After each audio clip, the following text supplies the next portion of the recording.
The air was thick with youthful exuberance as Sasha celebrated her newly bestowed Sword Master blessing.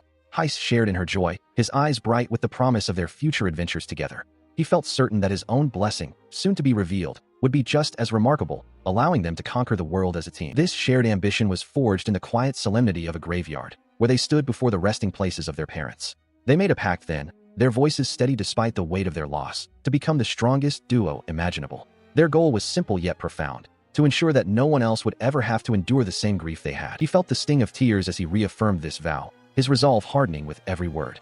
The memory of their shared pain fueled his desire to protect others, making the upcoming baptism not just a rite of passage, but a necessary step toward fulfilling their sacred promise. Years of anticipation culminated in the grand hall of the guild, where Guild Master Geist presided over the ceremony. He explained the divine nature of blessings, powers granted by God to every child by the age of 12, before signaling that it was finally time for the young man to step forward and discover his destiny. He approached the massive tome of blessings with a mixture of trepidation and hope, his hands trembling slightly as he reached for the ancient pages. Every flip of the parchment felt like a heartbeat, each one bringing him closer to the power that would define his role in their shared dream. A sudden, brilliant light erupted from the book as he opened it, momentarily blinding him. When his vision cleared, he stared down at the script in confusion, his brow furrowing as he tried to make sense of the unfamiliar term, Weapon Master, that now stared back at him from the page. He looked up at Geist, seeking clarity, but found only a mirrored expression of bewilderment on the Guildmaster's face. The elder man leaned in, his spectacles catching the light as he scrutinized the entry, admitting that even with his vast knowledge, he had never encountered such a blessing before. The weight of this revelation hit him like a physical blow when Geist delivered the final verdict. An unknown blessing was, for all intents and purposes, a useless one. Sasha watched in stunned silence, her own dreams for their partnership fracturing as the realization took hold that he might never be able to stand beside her in battle. 2 years later, the vibrant hope of that day had been replaced by the grueling reality of a porter's life. He trudged through the wilderness, his frame nearly eclipsed by a massive, overstuffed rucksack that strained his every muscle, a far cry from the legendary warrior he had once envisioned becoming. He gasped for breath, his legs shaking under the immense load, when a shadow fell over him. Reynold, the vice leader of the sacred team, looked down with a mix of pity and pragmatism, asking if he could keep up as they neared their destination. He observes the porter's struggle with a stoic acknowledgement, while the young man, despite his trembling legs and heavy burden, insists he can keep going. Hearing this, the leader sighs and calls for a 30-minute reprieve, much to the porter's surprise as he catches his breath. He attempts to object, but she cuts him off sharply, reminding him that his collapse would leave the entire team without anyone to manage their essential supplies. The rest of the group watches the exchange with varying degrees of sympathy. The young archer, Robin, playfully offers to lighten the load, while Piazzala scoffs at the porter's bravado, noting he hasn't even manifested his blessing yet. Their leader remains focused on the mission, stressing that their current objective is vital for elevating the team's standing within the guild and cannot be compromised. As the group settles, Robin encourages the porter to get some rest, but the vice leader intervenes, pointing out that their archer shouldn't be burdened with extra weight that might hinder her performance. Finally giving in, the young man drops heavily onto his massive rucksack, the weight of 2 years of stagnation pressing down on him as he watches his companion's progress. The disparity is clear. While the team has climbed to a B rank and their leader has achieved an individual A rank, he remains at the very bottom of the hierarchy. Sensing his frustration, the vice leader offers a reassuring pat on the shoulder, though the porter can only clench his teeth in silent shame at his own perceived uselessness. Watching from a distance, the two leaders discuss his condition, with the vice leader noting his obvious exhaustion while the woman remains silent, her expression unreadable. She listens as her vice leader expresses a grim confidence, his gaze fixed on the path ahead as he assures her they will manage to pull through the coming trial. Turning to him, she seeks final confirmation of his resolve, and with a simple, firm affirmation, the decision to proceed is sealed. Standing before the entrance to the A-rank Queen Cobra's den, she lays out the tactical formation.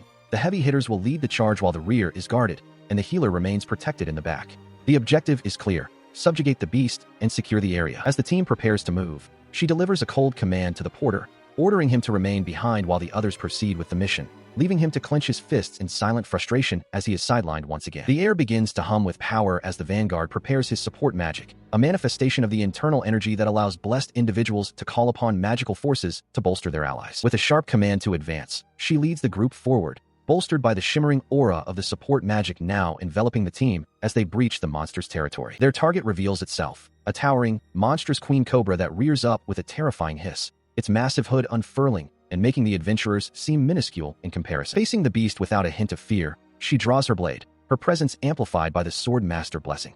This rare gift grants her peerless skill and strength with any blade, and she warns the creature that its life ends here. She lunges forward in a blur of motion, channeling her vast magical reserves into her equipment to enhance both her offensive reach and her defensive capabilities, striking with the precision of one of the 16 known master blessings. Despite their preparation, the Cobra's strike is devastating, shattering the Vice Leader's defensive barrier and rendering him a sharp rebuke for allowing the enemy to breach their line so easily despite his title as a shield master. He shouts in alarm as the massive serpent bears down on the porter, fearing the boy's end is certain. He watches in terror as a sudden, violent strike from the leader cleaves the beast's head from its body before it can strike, leaving the young man blinking in confusion at the sudden silence. He stammers out an apology and a word of thanks to the leader, attempting to explain that he only wanted to help, but his words falter under her cold gaze. She snaps at him to remain still and cease being a burden, while the rest of the squad begins the grim task of harvesting remains from the battlefield. While she and the others focus on the valuable core of the Queen Cobra, the porter sits apart, his attention drawn back to the mysterious tome he carries. He notices the book beginning to emit a faint, ethereal glow as he holds it, but the moment of discovery is shattered when the Vice Leader shoves him, demanding he finish packing the gear. Ignoring the rough treatment, he catches a glimpse of a strange diagram within the pages, a mechanical device labeled Desert Eagle, and feels a familiar, tingling sensation that mirrors the day he first received his Weapon Master blessing. He carries this mystery back to the guild's walls, sitting alone with his thoughts until the door swings open, admitting the two leaders of the party. They enter the room, and the air turns frigid as the woman delivers a blunt, heartless command. He is no longer welcome in their ranks and must leave the team immediately, leaving him frozen in disbelief. He can only whisper a reminder of the promise they once shared, his voice trembling with the realization of their betrayal, but their faces remain masks of indifference as they turn their backs on him. He stands in silence as Sasha continues her cold justification, her gaze averted as she explains that their team, Sacred, is on the verge of ascending to A-rank status. She argues that his presence would only serve to drag the rest of them down once they reach that elite level, claiming she hasn't forgotten their history but must prioritize the group's future. With a heavy thud, she drops a small, tied pouch onto the table, her voice firm with a singular ambition to lead the absolute best team in the land. The Vice Leader, Reynold, steps forward to offer a hollow apology, his expression unreadable as he gestures toward the money intended to fund a journey back to his hometown. Heiss stands there, stunned by the finality of their decision, the weight of the betrayal finally sinking in. He feels a firm pat on his shoulder as Reynold attempts a facade of encouragement, promising that they will strive to make the name of Sacred so famous that news of their exploits will eventually reach his distant village. Looking up with a desperate hope, he asks if there truly is no place left for him among his former companions, only to be met with a blunt and devastating confirmation that there is not. As he stands isolated in the center of the room, the realization dawns on him that Reynold is actually eager to see him depart, while Sasha and the others look on with detached indifference. Robin's voice rings out in protest, her face contorted with frustration as she argues against the decision to cast Heiss aside. She reminds the others of his potential, of the master blessing he might one day manifest, but Reynold remains unmoved. He counters with cold pragmatism, questioning exactly when that distant day might arrive and noting that the path ahead for their group will only grow more perilous. Stepping forward with a heavy, final thud of his boot, he delivers the verdict with clinical detachment. He informs the young man that his services are no longer required within the ranks of Sacred, a declaration that leaves Robin gasping in disbelief. The weight of the words hangs in the air as he formally completes the expulsion,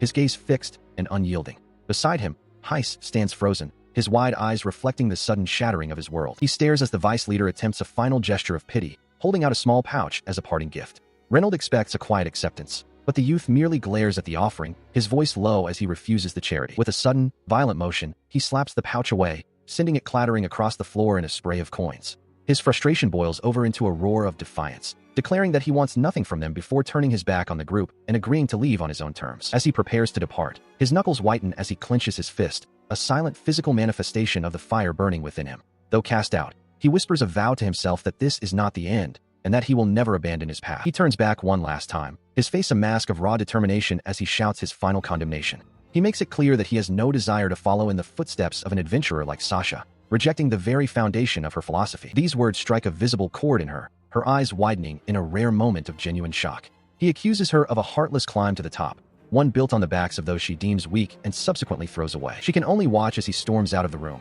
the heavy door slamming shut behind him with a final, echoing boom. His parting cry of resilience lingers in the hallway, leaving Sasha and Reynolds standing in the sudden, heavy silence of the chamber. Once the echoes of the slamming door fade, she turns to her companion, her voice soft as she offers an apology for forcing him into such a cruel role. He dismisses the concern, but she remains focused on the moonlit city outside, justifying the betrayal as a necessary act of protection to keep the boy from a certain death, even if it means earning his eternal hatred. She had left him with those parting words, and 2 months had since passed as he tended to his lingering wounds and the sting of betrayal. He moved through the crowded guild hall, his footsteps heavy as he reflected on his recent hunt. Though he had managed to fell 20 goblins that day, the achievement felt hollow. He knew he needed to grow much stronger to survive the trials of a solo adventurer. As he walked, the air around him grew thick with the hushed whispers of other adventurers. They sneered at his fall from grace, mocking the former member of the elite sacred team who had been reduced to a lowly, solo herb gatherer. Ignoring the taunts, he continued forward until the rhythmic click of approaching boots on the wooden floor drew his attention. The young woman stood before him,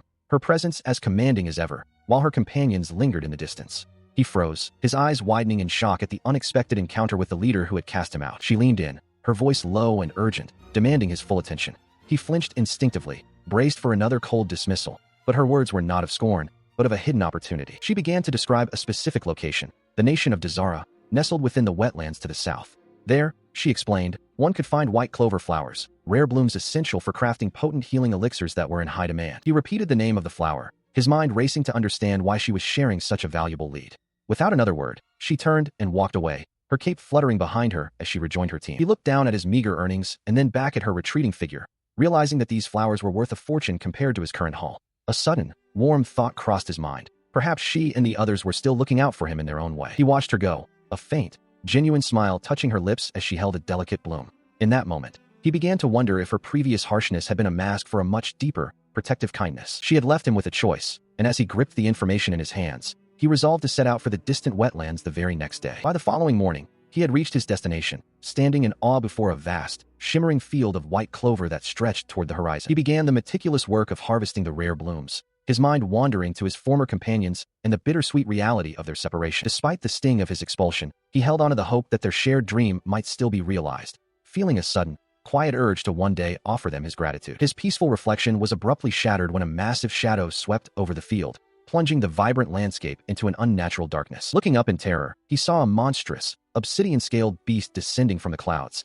its predatory gaze fixed directly upon him. He froze, his mind struggling to comprehend the sudden appearance of such a high-level threat in what should have been a peaceful gathering ground. The creature let out a deafening, bone-chilling roar that shook the very air, and he realized with a jolt of pure adrenaline that he had to flee immediately. Before he could even turn to run, the beast struck with blinding speed, its sheer power sending a wave of agony through his body as he cried out in desperation. The force of the blow sent him hurtling through the air until he slammed violently into the earth, gasping for breath as the world began to blur around him. He lay broken on the damp earth, blood dripping from his wounds as the realization of betrayal set in. He questioned why Sasha would send him to such a place, wondering if this was merely the dragon's bathing grounds, and if he had truly become nothing more than a burden to the team he once served. His heart sank further as he recalled her face, the painful thought echoing in his mind that he was truly just an obstacle to her.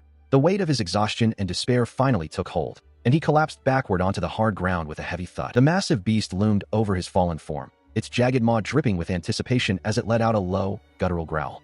Paralyzed by terror, he could only whisper a desperate plea for life, the fear of death consuming his every thought. In the face of certain doom, a strange sensation washed over him, and his eyes widened as a blinding light began to emanate from his very being. The air crackled with an unknown energy, signaling a sudden and violent shift in the flow of fate as a mysterious power awakened. Suddenly, a heavy, metallic weight filled his hands, and he found himself standing tall, wielding a massive device that felt strangely familiar. Though he had never seen such a contraption in his life, an instinctive knowledge surged through him, whispering exactly how to operate this foreign engine of destruction known as an M79 grenade launcher. As the monster let out a deafening roar and prepared to strike, he focused on the weapon, realizing that a single pull of the trigger would unleash an explosive force. He watched the beast's every movement, his fear replaced by a cold, calculated resolve. With a steady hand and a newfound confidence, he declared his intent to slay the creature, his finger tightening on the cold metal of the trigger. A sharp click echoed through the clearing, followed by a muffled thud as a projectile was launched directly into the wyvern's gaping maw. The impact was instantaneous and devastating, a massive explosion tearing through the air and engulfing the beast in a cloud of fire and smoke. The force of the blast shook the very ground, sending debris flying in every direction as the monster's roar was silenced by the roar of gunpowder. Looking down at the glowing pages of his book, he finally understood the true nature of his blessing as the weapon master.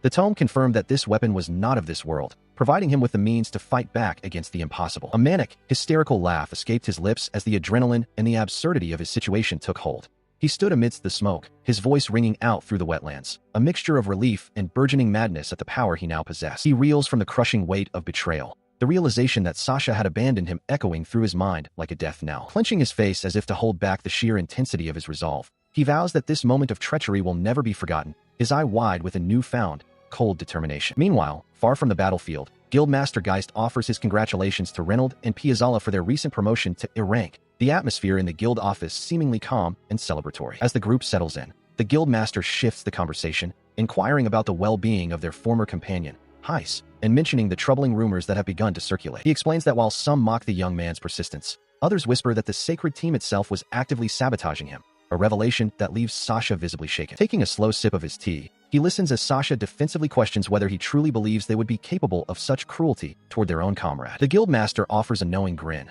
clarifying that while he trusts their character, the higher one rises in fame, the more they become targets for the envy and malice of others. His thoughts are interrupted as Robin chimes in, recalling how she had recently directed the boy toward a specific location to gather rare herbs, while Geist notes that he had been diligently saving funds to fulfill a long-held childhood dream. Curious about the location, the guild master asks for specifics, and the young girl explains it was a site on the path leading toward the desert realm of Dazara. He recoils in sudden horror as she identifies the destination as the small wetlands, the color draining from his face as he demands to know if she is truly serious about such a perilous choice. He stares at the reports in disbelief. The realization of the danger Heiss isn't finally sinking in. Suddenly, the door to his office is thrown open as a frantic staff member screams about an emergency, confirming his worst fears. The small wetlands is actually the hunting ground for an SS+ rank black ancient dragon. He wastes no time, commanding Sasha and her team to follow him downstairs at once. Sasha, looking bewildered by the sudden urgency, can only offer a confused acknowledgement as they rush out of the room. They emerge into the main hall to find a crowd of adventurers frozen in collective shock. In the center of the room stands a battered and blood-stained Heiss, dragging the colossal, severed head of the black wyvern behind him like a grim trophy. The young man fixes Sasha with a piercing, accusatory stare that cuts through the silence of the room. He sneers at her, mocking the failure of her supposed plan to get rid of him and expressing his bitter realization of how much she must have truly despised him. He refuses to let her feign ignorance, his voice rising with a mix of pain and anger. He confesses how pathetic he feels for having believed she was actually rooting for him, all while standing beside the proof of his impossible victory over the dragon. He bellows his final decree to the room, declaring that his faith in others has been permanently extinguished. The betrayal by those he looked up to has left him cold and resolute in his isolation. Turning inward, he grips his belongings with a newfound, singular purpose. He vows to ascend to the pinnacle of power relying solely on his own capabilities, casting aside the need for a team or allies. However, the sheer exhaustion of the hunt and the weight of his emotions finally break him. He manages to utter her name one last time before collapsing onto the floor. Sasha's voice rings out in a desperate, panicked scream as she watches him fall, the reality of her actions finally crashing down upon her. The young man stands with a quiet intensity, his dark hair casting shadows over a face marked by experience. A black patch now covers his right eye, a stark testament to the trials he has faced since his journey began. 2 years have slipped by in the blink of an eye. He stands at the counter of a modest establishment, sliding a handful of coins across the worn wood to secure his lodging for another month. The grizzled innkeeper watches him with a skeptical squint, questioning why a man of his obvious caliber, an S-rank adventurer, would choose to reside in such a humble dump when more luxurious accommodations are surely within his reach. He simply replies that the inclusion of breakfast is reason enough. He knows that this unassuming life is his greatest shield. No one would ever think to look for the harbinger of darkness, the S-rank adventurer known as Heiss, in a place so far beneath his station. It is a calculated choice to remain in the shadows. While he remains hidden, the rest of the world moves on, as evidenced by the latest news of Brynhild, the Silver Valkyrie, finally ascending to S-rank.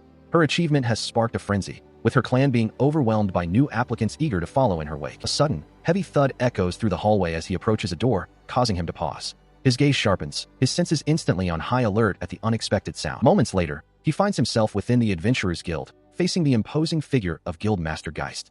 The veteran, a master of unarmed combat, sips his drink and fixes him with a piercing glare, demanding to know the purpose of his visit. The Guildmaster brings up the recent news of a mithril ogre, an S+ rank monstrosity, being taken down single-handedly. When he humbly attributes his success to the old man's teachings, Geist merely scoffs, wondering aloud when he ever taught him anything of the sort. In this world, the strength of such monsters is measured on a scale from the lowly F rank to the legendary SSS rank. While the highest ever recorded in reality is an SS rank, the theoretical peak remains a distant, terrifying possibility. Heiss stands over a mountain of slain beasts. Geist remarks that with his blessing, the materials could have been harvested more cleanly if the kills had been less brutal. The young man watches as Geist slides a sealed envelope across the table, explaining that it is an invitation to the official S-rank adventurer ceremony. The guildmaster clarifies that while the previous event was a guild matter, this one is a royal decree, noting that the first king was the world's first S-rank adventurer and the creator of the system. He continues, explaining that accepting the request at the ceremony is the final step to official recognition, a tradition maintained to honor the legacy of the first king. He then mentions that Sasha will also be in attendance, a revelation that causes the young adventurer's expression to darken instantly. The young man feels the news hit him like a physical blow, his jaw tightening as the older man asks if he still finds it impossible to forgive her. The older man tries to offer a different perspective, suggesting Sasha's harshness was a misguided attempt to keep him safe from harm. But the words only fuel his resentment. He remains silent as Geist speaks of Sasha's ambition to form the strongest team possible, the memory of being discarded still stinging sharply. He reaffirms his resolve, looking Geist in the eye and declaring that he will continue to walk his own path to becoming the strongest. His gaze turns icy as he rejects the very idea of companionship, stating clearly that he has no need for comrades on his journey. He turns his back on the guild master, ignoring the dismissive comment about his youth. With a sharp exhale, he exits the room, the heavy door slamming shut behind him as a final punctuation to his departure. Months pass, and the solitary path leads him to the grand halls of the capital. Alongside his former companion, he stands before the throne, both now officially recognized as S-rank adventurers under the watchful eyes of the royal family. From his elevated seat, King Barbaros addresses them with a booming voice, formally issuing requests on behalf of the Kingdom of Highbelt to the two newly minted elites. Standing beside the king, Prince Cress and Princess Million observe the proceedings, their presence adding to the weight of the royal decree. The prince steps forward, directing his gaze toward the female adventurer. He tasks her with neutralizing the crystal golems that have suddenly appeared in the southern mines, announcing his intention to personally accompany her on the mission. While she humbly accepts her duty, the young princess bursts with energy, rushing toward the dark-haired swordsman to read the details of his own assignment. His mission is set far to the east, within the territory of the forest kingdom of Igdora, specifically at the treacherous sacred mountain of Gagazia. Overjoyed at the prospect of her first real adventure, the princess declares her intention to join him, her face beaming with excitement as she ignores the growing tension in his expression. The room falls into a stunned silence as he delivers a blunt refusal, his voice cold and unwavering as he rejects the princess's participation in his task. He justifies his stance with cold logic, explaining that the monsters of Gagazia are far too dangerous for a royal. Even with his skills, he calculates that her presence would drop the success rate to 80% and put her life at unnecessary risk, leaving the princess trembling with frustration. He stands firm before the throne, his voice unwavering as he declares his preference for solitude. He makes it clear to the king that the princess cannot accompany him on this mission, requesting permission to proceed alone. Instead of taking offense, King Barbaros erupts into a boisterous laugh that echoes through the hall, much to the visible distress of his nearby advisor. The king's expression softens into one of intrigued amusement as he reflects on the rarity of the situation. He notes that a royal being told they are unwelcome is a first, especially since the arrangement was intended to let the family witness the birth of a new S-rank legend firsthand. He acknowledges the weight of the young man's reputation, citing reports of how he has consistently tackled and completed perilous S-rank requests entirely on his own. With a decisive tone, the monarch grants the exception, much to the utter shock of Princess Million. She protests, her voice filled with disbelief as her dreams of a first grand adventure are suddenly swept away. She can only seethe in silence, her cheeks puffed in a pout, as her father sternly commands her to abandon any further thoughts of following the lone swordsman. Rising from his seat with a sharp clap of his hands, the king formally concludes the ceremony, signaling the end of the official proceedings. The atmosphere shifts from the rigid formality of the throne room to the warmth of a dining hall. A maid moves gracefully through the room, carrying a tray of refreshments for what is to be a casual evening gathering. Over drinks and a lavish spread of food, the king shares a hearty laugh with Guildmaster Geist. He admits that the young adventurer is truly a unique individual, possessing a boldness that is as refreshing as it is rare. Nearby, Prince Cress offers a sincere apology to Geist for his sister's earlier behavior, though the Guildmaster admits he suspected the swordsman might react this way, even if he didn't expect such a blunt refusal in the middle of the royal court. In the distance, the subject of their conversation stands alone by a window, staring out into the night. He sits quietly at the banquet table, watching as the high-ranking adventurer makes a swift exit. The atmosphere is light, with the royals noting how quickly the young woman moves to her next task. Seeing an opportunity, the princess rushes toward the S-rank adventurer, pleading to be allowed to join her on the journey. Nearby, the elven girl Persea attempts to introduce herself, though her quiet correction of her own name is largely overshadowed by the energetic request. Her brother immediately intervenes, chiding her for such a selfish demand and reminding her that she is currently an inconvenience to those with sacred duties. The princess pouts, lamenting that this was supposed to be the start of her grand adventure. To everyone's surprise, Sasha yields, warmly accepting the princess's company and inviting the girl to address her simply by her name.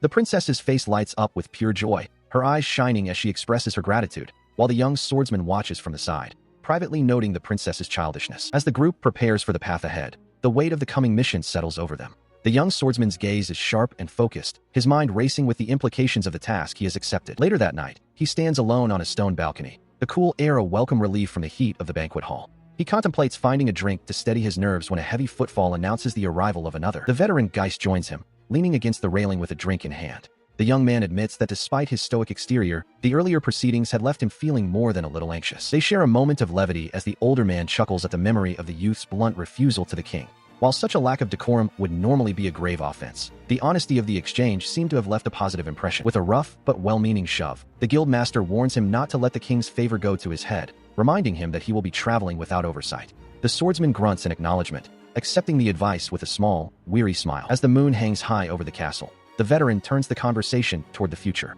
He asks the young man directly what his next course of action will be now that the formal arrangements are complete. He stares at the ancient tome, frustration mounting as its secrets remain locked away. His path forward is clear. He must continue taking requests to sharpen his skills while slowly unraveling the mysteries within those pages. Under the cover of night, the silhouette of the castle looms behind them as he shares his intentions with Geist. The older man listens intently, acknowledging the plan before the young warrior announces his departure for the evening. Stepping through the heavy stone archway, he begins the walk home, the silence of the night offering a brief moment of solitude. However, the quiet is shattered when Sasha calls out to him, her voice urgent. He pauses, glancing back with a weary expression as she catches up, her presence a sudden disruption to his thoughts. She approaches with a plea for a private conversation, her eyes searching his for a sign of openness. She admits a desire to apologize for the past, but he remains cold and distant, insisting there is absolutely nothing left for them to discuss. His patience snaps, and he tells her to stop playing games, his voice low and dangerous. The bluntness of his words leaves her stunned, her breath hitching in surprise as she realizes the depth of his resentment. The dam finally breaks as he roars in frustration,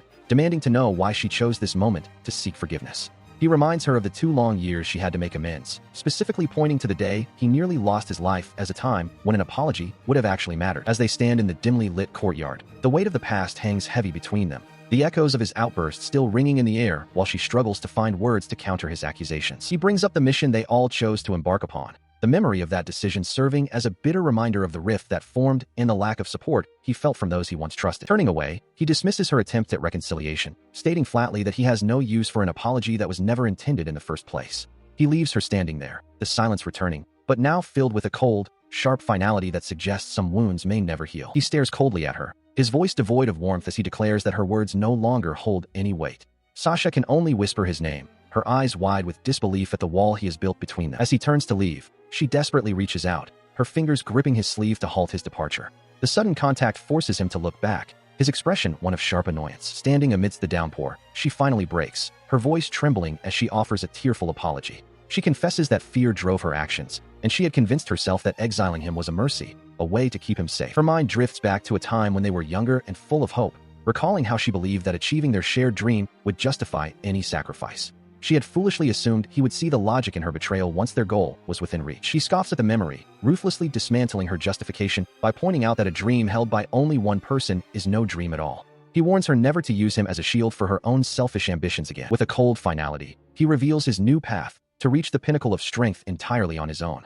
Unlike her, he vows never to discard those she deemed weak, preferring solitude over the hollow companionship she offers. He continues his verbal assault, noting that by abandoning him, she effectively murdered the future they had once envisioned together. The weight of his words seems to physically strike her as she stands frozen in the rain. Turning his back on her for the final time, he tells her to pursue her goal of leading the ultimate team without him.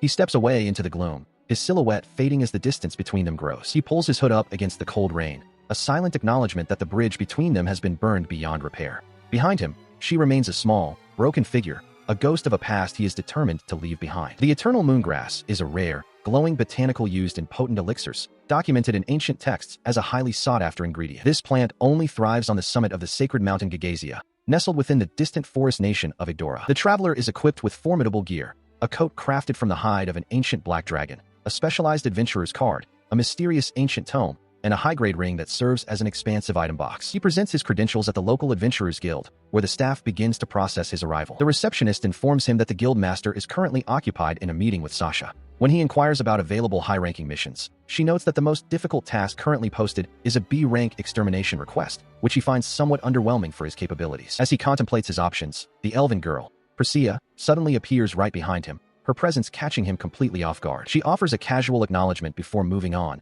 leaving him standing there in a state of mild, flustered confusion. His gaze drifts toward the guild's quest board, which is cluttered with various notices and requests from the local populace. The elf then asks if her kind is a rare sight in these parts, to which he simply confirms that they are indeed quite uncommon. She explains that it is a rare occurrence for her kin to venture beyond the borders of the forest nation of Igdora, making her presence in this central region quite unusual. Having traveled far to the west, she proudly presents her credentials as a B-rank adventurer, though the question of her companions remains unanswered. He responds with a blunt confidence that catches her off guard, claiming that he has no need for a party because his own strength is more than sufficient to handle any threat. To prove his point, the young man reaches into his gear and produces a gleaming identification card, revealing a rank that leaves her momentarily speechless. The S-rank designation confirms his status as an elite solo operative, and as they stand before the quest board, he mentions his intention to travel toward the very forest nation she calls home. Her voice rises in a startled shout at the mention of Igdora, forcing him to quickly hush her before the receptionist interrupts to announce that the guild master is finally available. With a brief farewell, he turns and begins to walk toward the inner chambers,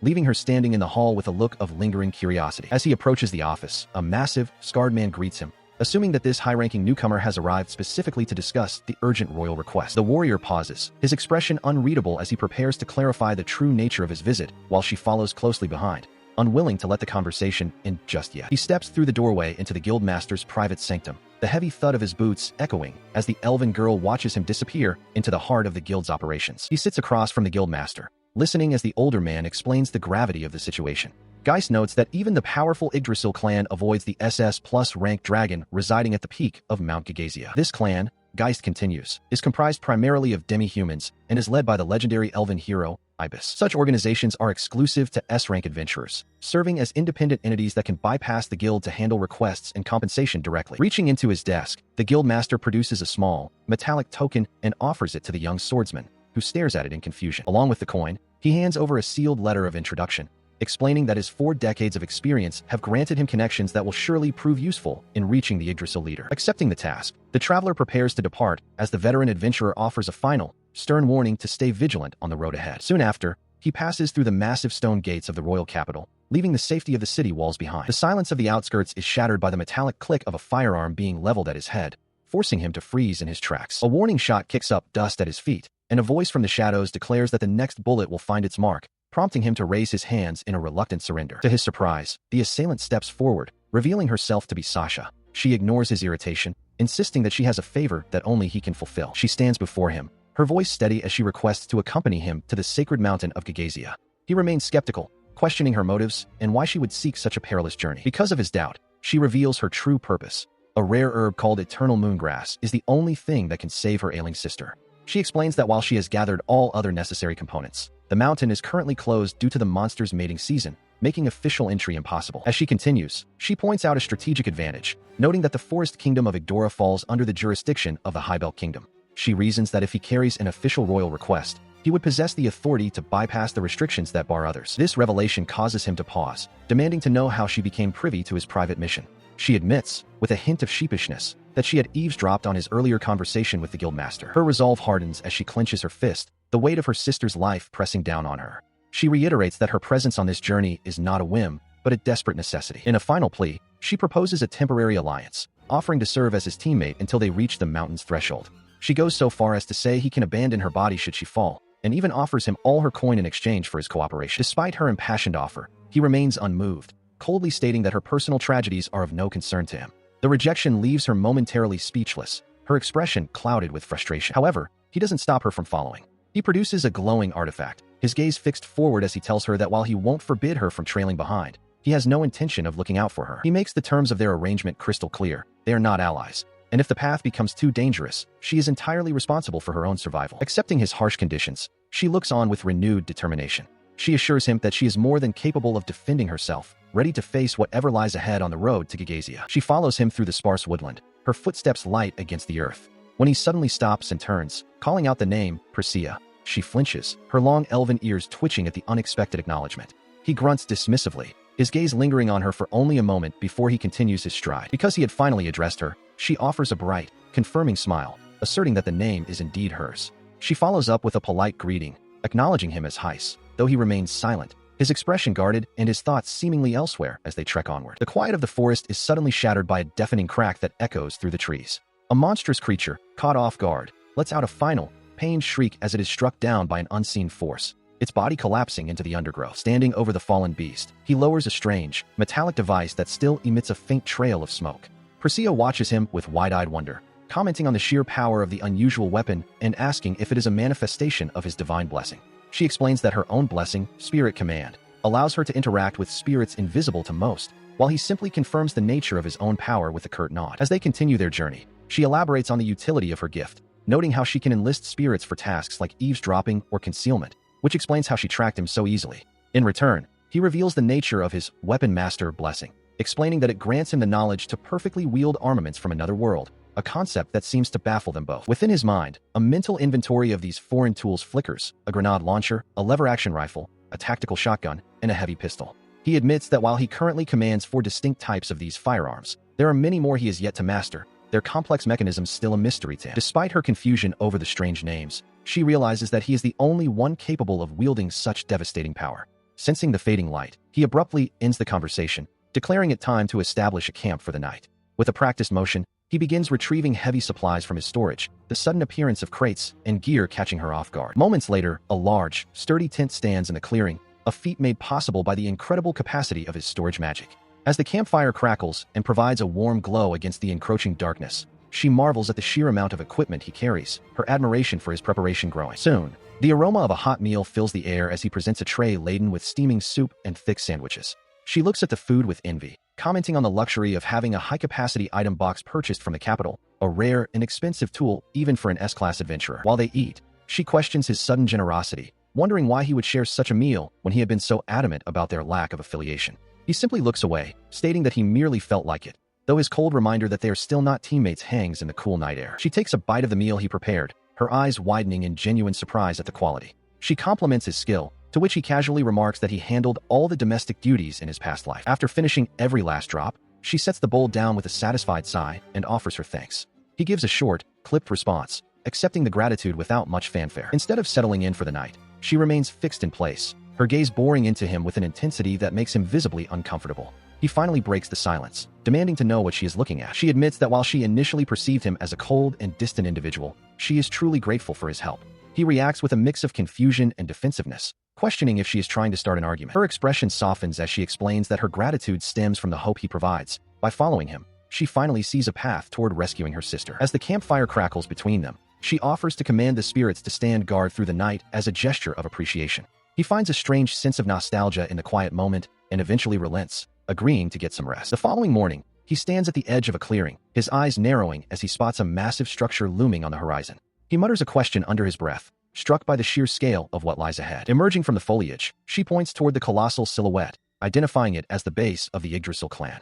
The great tree itself towers over the landscape, a living symbol of power and ancient history. She beams with pride, her eyes sparkling as she recounts how the clan master, Ibis, one of the legendary 4 sages, used her immense power to bring this sanctuary into existence. This clan is not merely a group of adventurers, but one of the 4 great powers of the world, each possessing influence and territory that rivals that of an entire nation. The world is governed by 4 great clans, each a sovereign power within its own territory. To the north lie the Seifert Holy Knights, while the west is dominated by the entertainment district of fantastic fantasy. The south is home to the mining giants of the Cavern King, and finally, there is the sanctuary of Yggdrasil, the destination of the current journey. Standing before the massive main gate of the forest nation Igdora, the traveler presents his request from the royal family, only to be met with a stern demand for identification papers from the vigilant elven guards. He casts a quick, sideways glance at his companion, mindful of the tension surrounding their arrival at such a restricted location. She huddles deep within her hood, whispering frantically about the risks of being discovered, while he tries his best to ignore her nervous fidgeting and maintain a composed front before the gatekeepers. To settle the matter, he produces a special certificate and a letter from an acquaintance of the clan master. The guard's eyes widen in shock as he realizes the weight of the documents he now holds. Suddenly, an elderly elf scurries forward, grabbing the young man's arm with surprising strength and insisting that the master is already calling for him, leaving no room for protest. As he is being pulled away, his companion promises to wait for him there, leaving him to wonder how a simple delivery turned into such an urgent and chaotic summons. She watches him go, offering a final, hushed warning that the clan leader Ibis holds more power than even the royal family and must not be offended under any circumstances. He processes this daunting information, his expression turning to one of pure bewilderment as he is led deeper into the heart of the sanctuary. The elderly guide stops before a set of ornate metal gates, introducing the confused traveler to a marvel of elven engineering known as an elevator. He is directed by the energetic guide toward a mechanical lift built into the massive trunk. With a sharp chime, the iron gate opens, and the platform begins its rapid ascent, whisking them high above the forest floor through the intricate network of elven architecture. He steps out onto a wide wooden platform as the lift reaches its destination, facing a grand, ornate sanctuary that seems to grow directly from the great tree itself. The guide gestures toward the structure, explaining that this is the sacred domain of Ibis, the master of the Yggdrasil clan. The heavy sliding doors of the inner sanctum part with a sharp sound, revealing the path forward into the heart of the library. He steps into the grand chamber alongside the elderly guide, their eyes falling upon a figure seated at the far end of the room, framed by the light of the sanctuary. She greets them with a calm, welcoming tone, her voice echoing softly through the vast, book-filled space as they approach. The young woman, revealed to be the clan master Ibis, sits perched atop a desk with a playful, almost mischievous air, much to the traveler's surprise given her high status and youthful appearance. She begins to review the correspondence from Geist, nodding as she confirms the request for her assistance in his training and journey, noting that her old friend has sent her quite the interesting disciple. Letting out a boisterous laugh, she teases him for his bluntness before leaning in close, her keen elven senses picking up a scent that triggers a wave of nostalgia and curiosity. She notes the distinct aroma of gunpowder clinging to his clothes and inquires about his knowledge of firearms, reminiscing about a former companion who once wielded such unusual weapons. In response, he produces a heavy,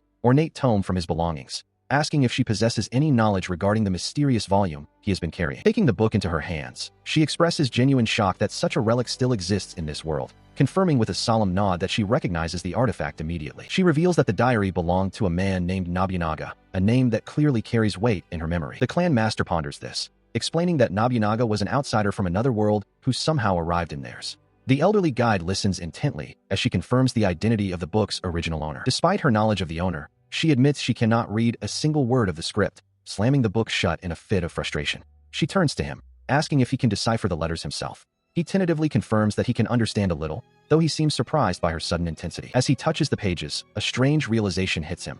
He can suddenly read more of the text than before, as if the book itself is responding to his presence and revealing its secrets. Seeing his reaction, she leans in with an intense, almost predatory curiosity, demanding to know exactly what the text says. He hesitates, worried that the truth of the entries might be offensive or entirely unexpected. He begins to translate the diary entries, which reveal a series of bizarre observations from Nobunaga. The writer notes that Ibis is the cutest in the world and expresses a strange desire to give her cat ears and a tail as a gift. As he reads about Nobunaga's plan to hunt monsters just to see her reaction, the clan master becomes visibly flustered yet strangely energized by the praise, while the others are left speechless by the absurdity of the situation. Overwhelmed by the embarrassing contents, she suddenly shoves them out of the room, shouting that they've done enough for one day and telling them to return another time if they need more help. Standing outside, he stares at the book in disbelief, wondering if it possesses a will of its own since more pages became legible just when needed. Their journey then takes them toward the peak of the sacred mountain, Gagazia, leaving the library behind. As they ascend the steep, rocky slopes of the sacred mountain, the fog grows increasingly thick, swallowing the path behind them. He notes how the air has chilled, while his companion expresses her unease at the lack of visibility. Their caution proves justified when a low, guttural growl vibrates through the ground, signaling the presence of something massive nearby. Their progress is halted as a giant, worm-like creature lunges from the darkness with a terrifying roar. He clicks his tongue in annoyance, readying himself for the sudden ambush as his companion cries out in fear. He strikes with precision, the impact of his blows echoing through the foggy mountain air as the massive, segmented beast recoils from the onslaught. As the dust settles, the creature lies still, its rhythmic thumping fading into the silence of the woods while he and the elven girl catch their breath. His hand glows with a faint, digital light as he scans the area, warning his companion to remain alert despite the monster's apparent defeat. The elf stares at him in disbelief, questioning why he would risk himself for someone who isn't even part of his team. He simply reminds her of her own resolve to save her sister, suggesting that was reason enough. He clarifies that while he owes her nothing, he has no reason to stand in the way of her family's safety, considering his aid a fair trade for the knowledge she shared during their journey. A soft smile touches her lips as she offers her gratitude, but the moment of peace is shattered by a bone-chilling roar that vibrates through the very earth beneath them. He recognizes the sound immediately as the cry of a dragon, likely away on a hunt. Seizing the opportunity, she realizes this is the perfect moment to retrieve the rare eternal moongrass, while the predator is distracted. Before he can protest, she bolts into the trees, shouting back that she will return in an instant with the prize, and even promises to share the rewards later. He watches her go with growing dread, knowing all too well that dragons are fiercely territorial and will return the moment they sense an intruder in their lair. His fears are realized as the ground erupts once more, and he curses under his breath as a new threat emerges from the shadows to block his path. While the swordsman deals with the threat below, the elven girl reaches the summit, her breath coming in ragged gasps as she declares her arrival at the long-sought destination. She scans the rocky terrain with wide, frantic eyes, her heart sinking as she realizes the area is barren. Panic begins to set in as she searches desperately for the eternal moongrass, knowing her window of opportunity is closing rapidly before the dragon returns. Collapsing to her knees, she stares at the empty ground in disbelief, the crushing weight of failure settling over her. The realization that every stalk of the rare herb has vanished leaves her trembling, her mission to save her sister seemingly at a dead end. Her thoughts drift to her sibling, a wave of guilt washing over her as she whispers an apology to the wind. Without the moongrass, the elixir needed for recovery remains an impossible dream, leaving her alone with her grief in the desolate landscape. Suddenly, the ground trembles as a massive, reptilian roar shatters the silence, and she turns to find herself dwarfed by the terrifying presence of a green elephant dragon. The SS rank beast looms over her, its maw agape and eyes fixed on the intruder who dared enter its domain. Priscilla stands her ground against a massive, bulbous frog-like creature that looms over her with a deafening roar. Behind her, her younger sister Mina cowers in fear, the weight of their predicament clear in the elf's determined but strained expression. She calculates her next move, realizing that a direct victory might be impossible. Her only hope is to land a blow significant enough to create a distraction, allowing them a window to flee the beast's reach. With a desperate surge of effort, she unleashes a strike, but the impact is underwhelming. To her horror, she finds that her spiritual energy, usually her greatest asset, seems to dissipate harmlessly against the creature's hide, leaving her vulnerable and out of options. The monster responds with a bone-chilling howl that echoes through the snowy landscape, its massive form casting a shadow of despair over the two sisters as they tremble in the face of certain doom. Before she can react, a thick, muscular tongue lashes out, ensnaring her in a crushing grip. She gasps for air as the creature begins to constrict, its strength overwhelming her fragile frame. A sudden, violent impact sends a shockwave through the air, momentarily jarring the beast. Priscilla cries out in pain and confusion as the struggle intensifies, the chaos of the battle reaching a fever pitch. Suddenly, a familiar figure bursts onto the scene, his face contorted with a mix of rage and concern. Heiss stands before the wounded elf, demanding to know why she's there, while simultaneously ordering her to stay back for her own safety. He immediately opens fire, a barrage of projectiles striking the monster's thick skin, yet he quickly realizes that these standard shots are merely a nuisance to such a gargantuan foe. Recognizing the need for overwhelming force, he levels a massive, twin-barreled firearm, the mechanical click of the weapon priming echoing with lethal intent as he prepares to end the encounter. He expertly readies his twin-barreled firearm, the mechanical clicks of the weapon echoing in the tense air as he spins it into position. With a deafening roar, he unleashes a devastating blast that strikes the massive creature head-on, the force of the impact illuminating the dark forest. The beast collapses with a thunderous thud, its massive form twitching once before going still. Priscilla stares in disbelief, marveling at how easily he dispatched a foe that had them cornered. She tentatively asks if the threat is truly gone, her voice trembling with lingering fear. Breathing heavily from the exertion, he approaches her with a stern gaze, demanding to know why she ignored his instructions to stay behind. She remains silent, unable to meet his eyes as the weight of her decision hangs between them. A soft blush creeps onto her face as she wonders if his frustration stems from a desperate need to protect her. However, the moment is interrupted by a strange scent and a faint light nearby. When he asks what has caught her attention, she points toward a shimmering glow in the undergrowth. They discover the eternal moongrass, its petals radiating a soft, ethereal light beneath the crescent moon. But the beauty is fleeting. As they watch, the vibrant plant begins to shrivel and blacken, its life force seemingly drained away. The devastation spreads rapidly across the clearing, leaving a field of withered stalks where a treasure once bloomed. Priscilla gasps in horror, realizing that the toxic dragon blood spilled during the battle might be the cause of this sudden decay. While she laments the loss of the rare herb they worked so hard to find, he remains observant, his sharp eyes catching a flicker of movement or light further off. He interrupts her grief, gesturing toward a spot just beyond the immediate destruction. Driven by a sudden spark of hope, she rushes toward the light, her footsteps quickening as she pushes through the brush. There, tucked away from the corruption, a single specimen remains untouched and radiant. With delicate, trembling hands, she carefully secures the glowing moongrass inside a glass jar, ensuring its preservation. A sense of profound relief washes over her as she cradles the precious find, the mission finally nearing its end. She holds out the glass jar, the single glowing specimen of eternal moongrass safely tucked inside. With a soft, appreciative smile, she offers it to the man who stood against the dragon, acknowledging that the prize truly belongs to him for his role in the hunt. He accepts the jar, his gaze fixed on the faint luminescence within. While the immediate request is fulfilled, he silently contemplates the possibility of finding more of the rare herb elsewhere, knowing the devastation left behind in the dragon's wake. Their quiet moment is interrupted by a sharp, commanding voice echoing from the entrance of the mountain path. An elven man rushes forward, his face a mixture of relief and frustration as he calls out to the princess. The newcomer, Adra, doesn't hide his annoyance, chiding her for disappearing with nothing but a brief note. He seems oblivious to the danger she faced, focused only on the fact that he has finally tracked her down. Turning his attention to the dark-clad warrior, Adra seeks confirmation that this is indeed the S-rank adventurer who escorted her to Gagazia. Heiss offers a curt, singular word of affirmation, his expression unreadable as he observes the elf's haughty demeanor. Adra continues, revealing that she is no mere traveler, but the younger sister of Queen Alsra, the ruler of the forest kingdom of Igdora. He presses her for the results of her journey, but she can only look away in silence, the weight of her limited success heavy upon her. His words turn cold as he accuses her of abandoning her sister to her fate, suggesting that her failure to bring back a greater harvest is a death sentence for the queen. He dismisses her efforts as destiny and abruptly shifts the conversation to their impending marriage, causing the adventurer to tighten his grip in silent anger. Sensing the tension and realizing his part in this journey has concluded, the warrior offers a brief farewell and begins his descent, She watches him depart, a sense of longing and unresolved duty lingering in the air as the path between them grows wider. Back within the verdant borders of the forest nation of Igdora, she kneels by the bedside of her ailing sister. Tears well in her eyes as she confesses her failure to secure the quantity of eternal moongrass needed to cure the queen's mysterious affliction. The queen, Alsera, reaches out with a frail hand, her voice a gentle whisper of acceptance. She does not blame her sister, instead choosing to view the outcome as the will of fate, and asks only to hear the stories of the world beyond the forest's edge. She gazes up in confusion as her sister, Persea, begins to rummage through her belongings, mentioning souvenirs brought back from the long journey. Because of this gesture, the dying queen's eyes widen in shock as the legendary eternal moongrass is revealed, a miracle Persea attributes entirely to the mysterious traveler, Heiss. A few days later, back at the guild, the atmosphere is heavy as Barbaros reviews the official records,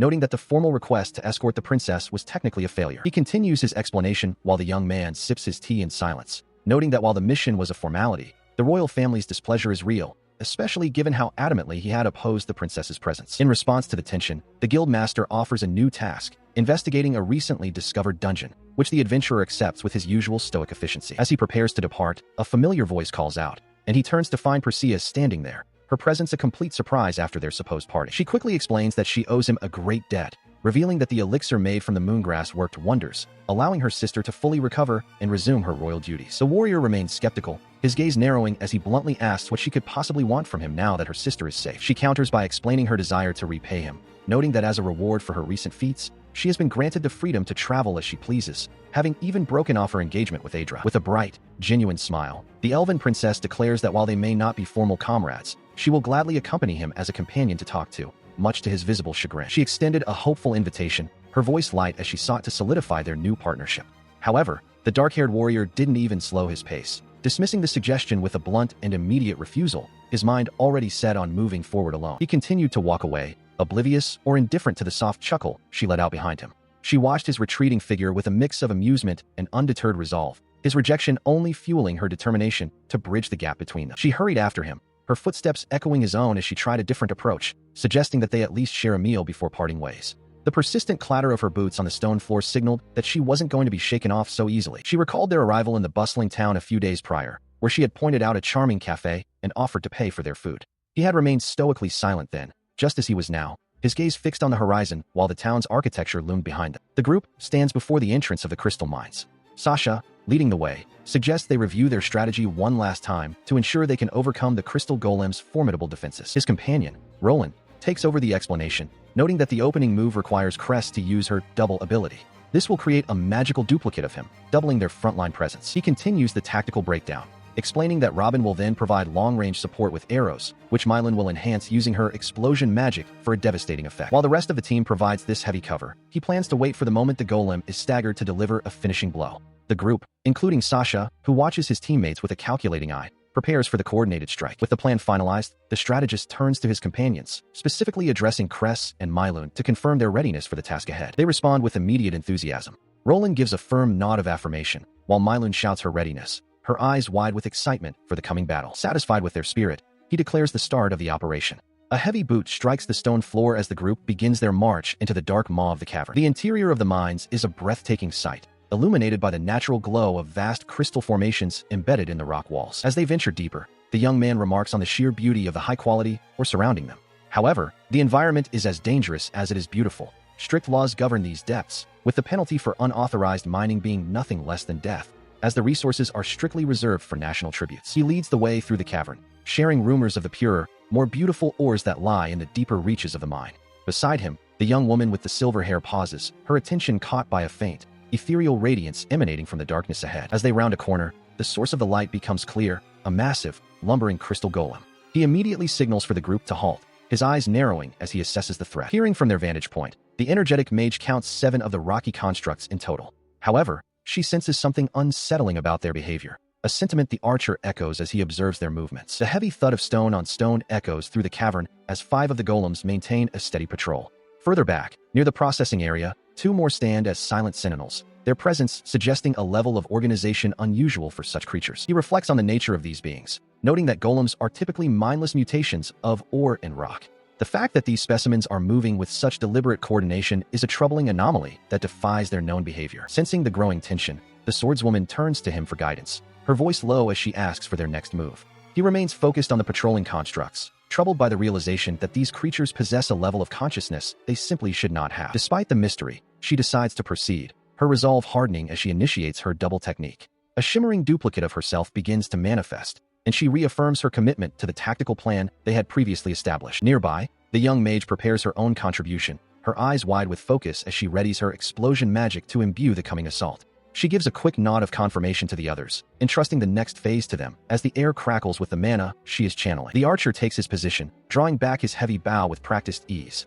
He notches multiple arrows at once, his gaze locked onto the targets as he prepares to unleash a devastating opening volley. With a collective surge of effort, the team's coordinated strike begins. Arrows streak through the air like guided missiles, finding their marks and triggering a series of violent detonations that rock the cavern floor and engulf the golems in fire and debris. The silver-haired warrior lunges forward, her rapier a blur of light, as she executes the Silver Flash, Lotus Strike. Her precision is absolute, and the crystalline giants crumble into jagged fragments under the weight of the assault. As the dust settles, the young mage expresses her awe at the duplication technique, though the swordswoman admits that such a powerful ability comes with a cost, leaving her unable to replicate it for at least another day. Despite the victory, she remains uneasy, her gaze fixed on the dark tunnel ahead where a malevolent presence seems to linger. She shares her concerns with the strategist, suggesting that whatever awaits them further in the mines is far more dangerous than a mere golem. Her intuition is sharp. She is certain that the entity lurking in the shadows is already aware of their arrival. Stealing their resolve, the group advances into the depths, their footsteps echoing through the narrow, lightless passage. They emerge into a vast processing chamber, where a lone figure sits perched atop the machinery, seemingly expecting them. The stranger identifies himself as Crane,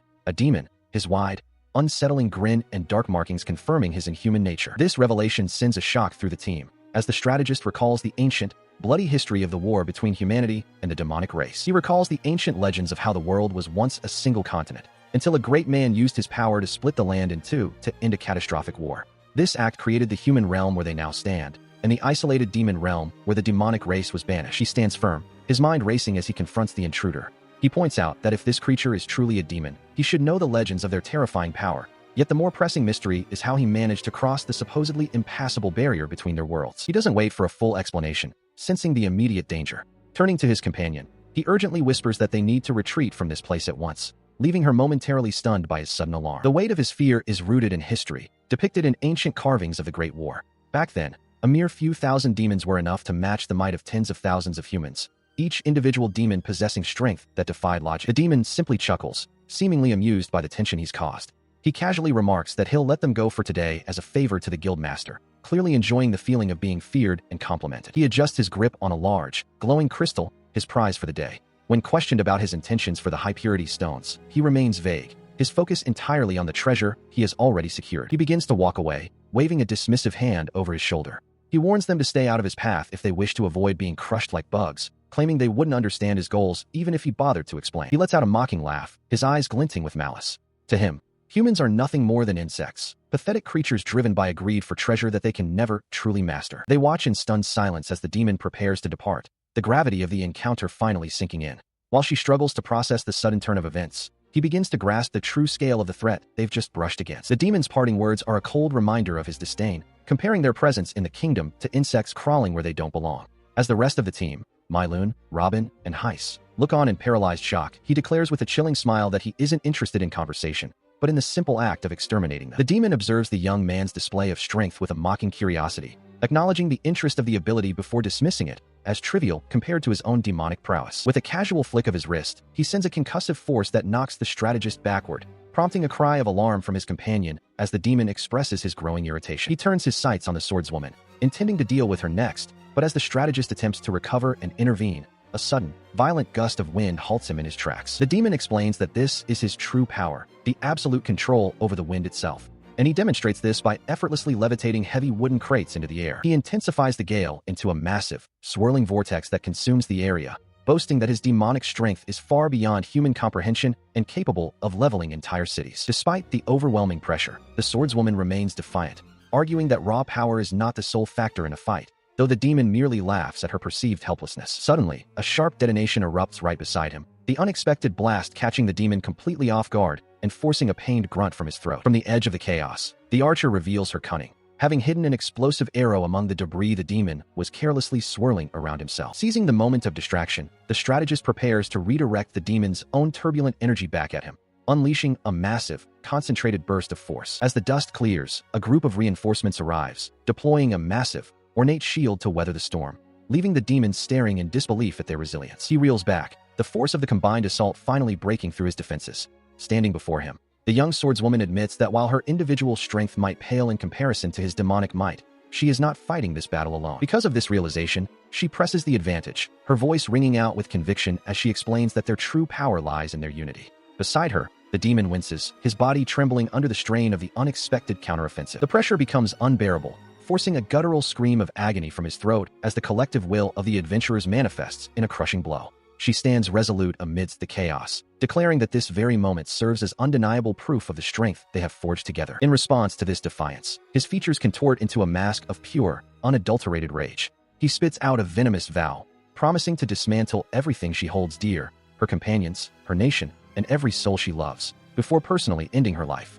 He mocks the idea of her humanity standing against him, his eyes burning with a promise of total annihilation. Moments later, a violent vortex of energy erupts within the center of the clearing, scouring the earth and sending debris flying in every direction as the battle reaches a fever pitch. As the echoes of the conflict fade into the distance, a quiet stillness settles over a different path. A young woman gazes toward the horizon, her expression unreadable as she contemplates the weight of the events unfolding far from her sight. High above the capital, the spires of the Highbelk Kingdom Royal Castle pierce the sky. Within its stone walls, a heavy question hangs in the air regarding the sudden and unsettling appearance of demons in the realm. Inside the grand throne room, she confirms the threat to the king, explaining that the demon identifying himself as Crane appeared to be orchestrating a larger, more sinister plot during their encounter in the mines. He acknowledges her report with a grave nod before turning his attention to the group's success. While another adventurer, Heiss, reportedly failed his specific request, the king commends the sacred team for their flawless execution and bravery in the face of the demonic threat. The monarch leans forward, his weathered face softening slightly as he considers their service. He declares that such a feat deserves an appropriate reward and asks what they desire most from the crown. Without hesitation, she steps forward and makes a bold request, a permanent clan home for their growing group. Minister Bonnet, standing nearby, reveals that he had already anticipated this request and prepared several options for them to review. The entire team, Sasha, Robin, and Mylon included, is soon presented with a dazzling array of keys and property deeds. The minister encourages them to select the one that best suits their needs and future ambitions as a rising clan. As the adventurers celebrate, the minister pulls the guild master aside for a private word.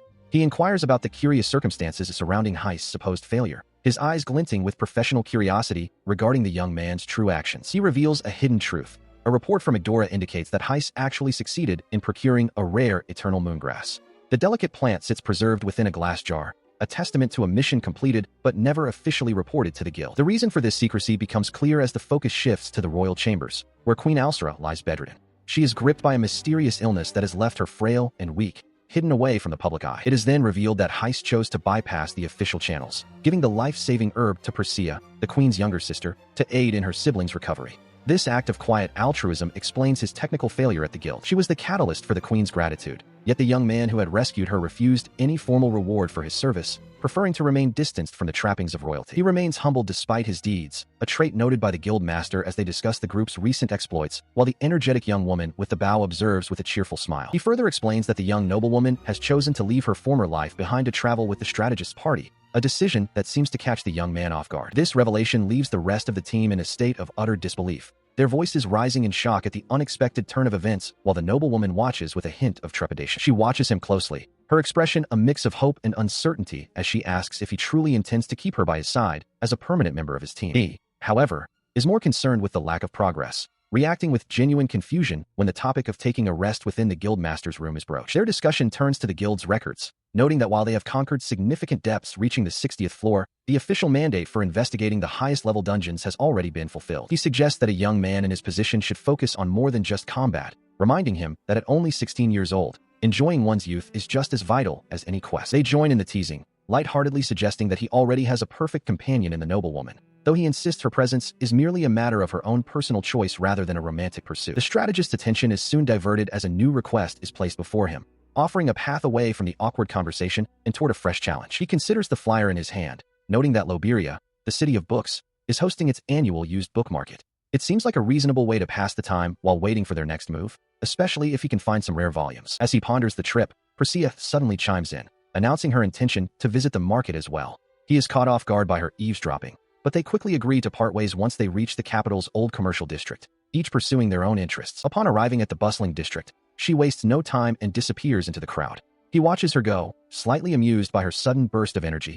before turning his attention to the rows of shops lining the cobblestone streets of the old commercial district. The young swordsman approaches a shop with a weathered sign hanging above the door.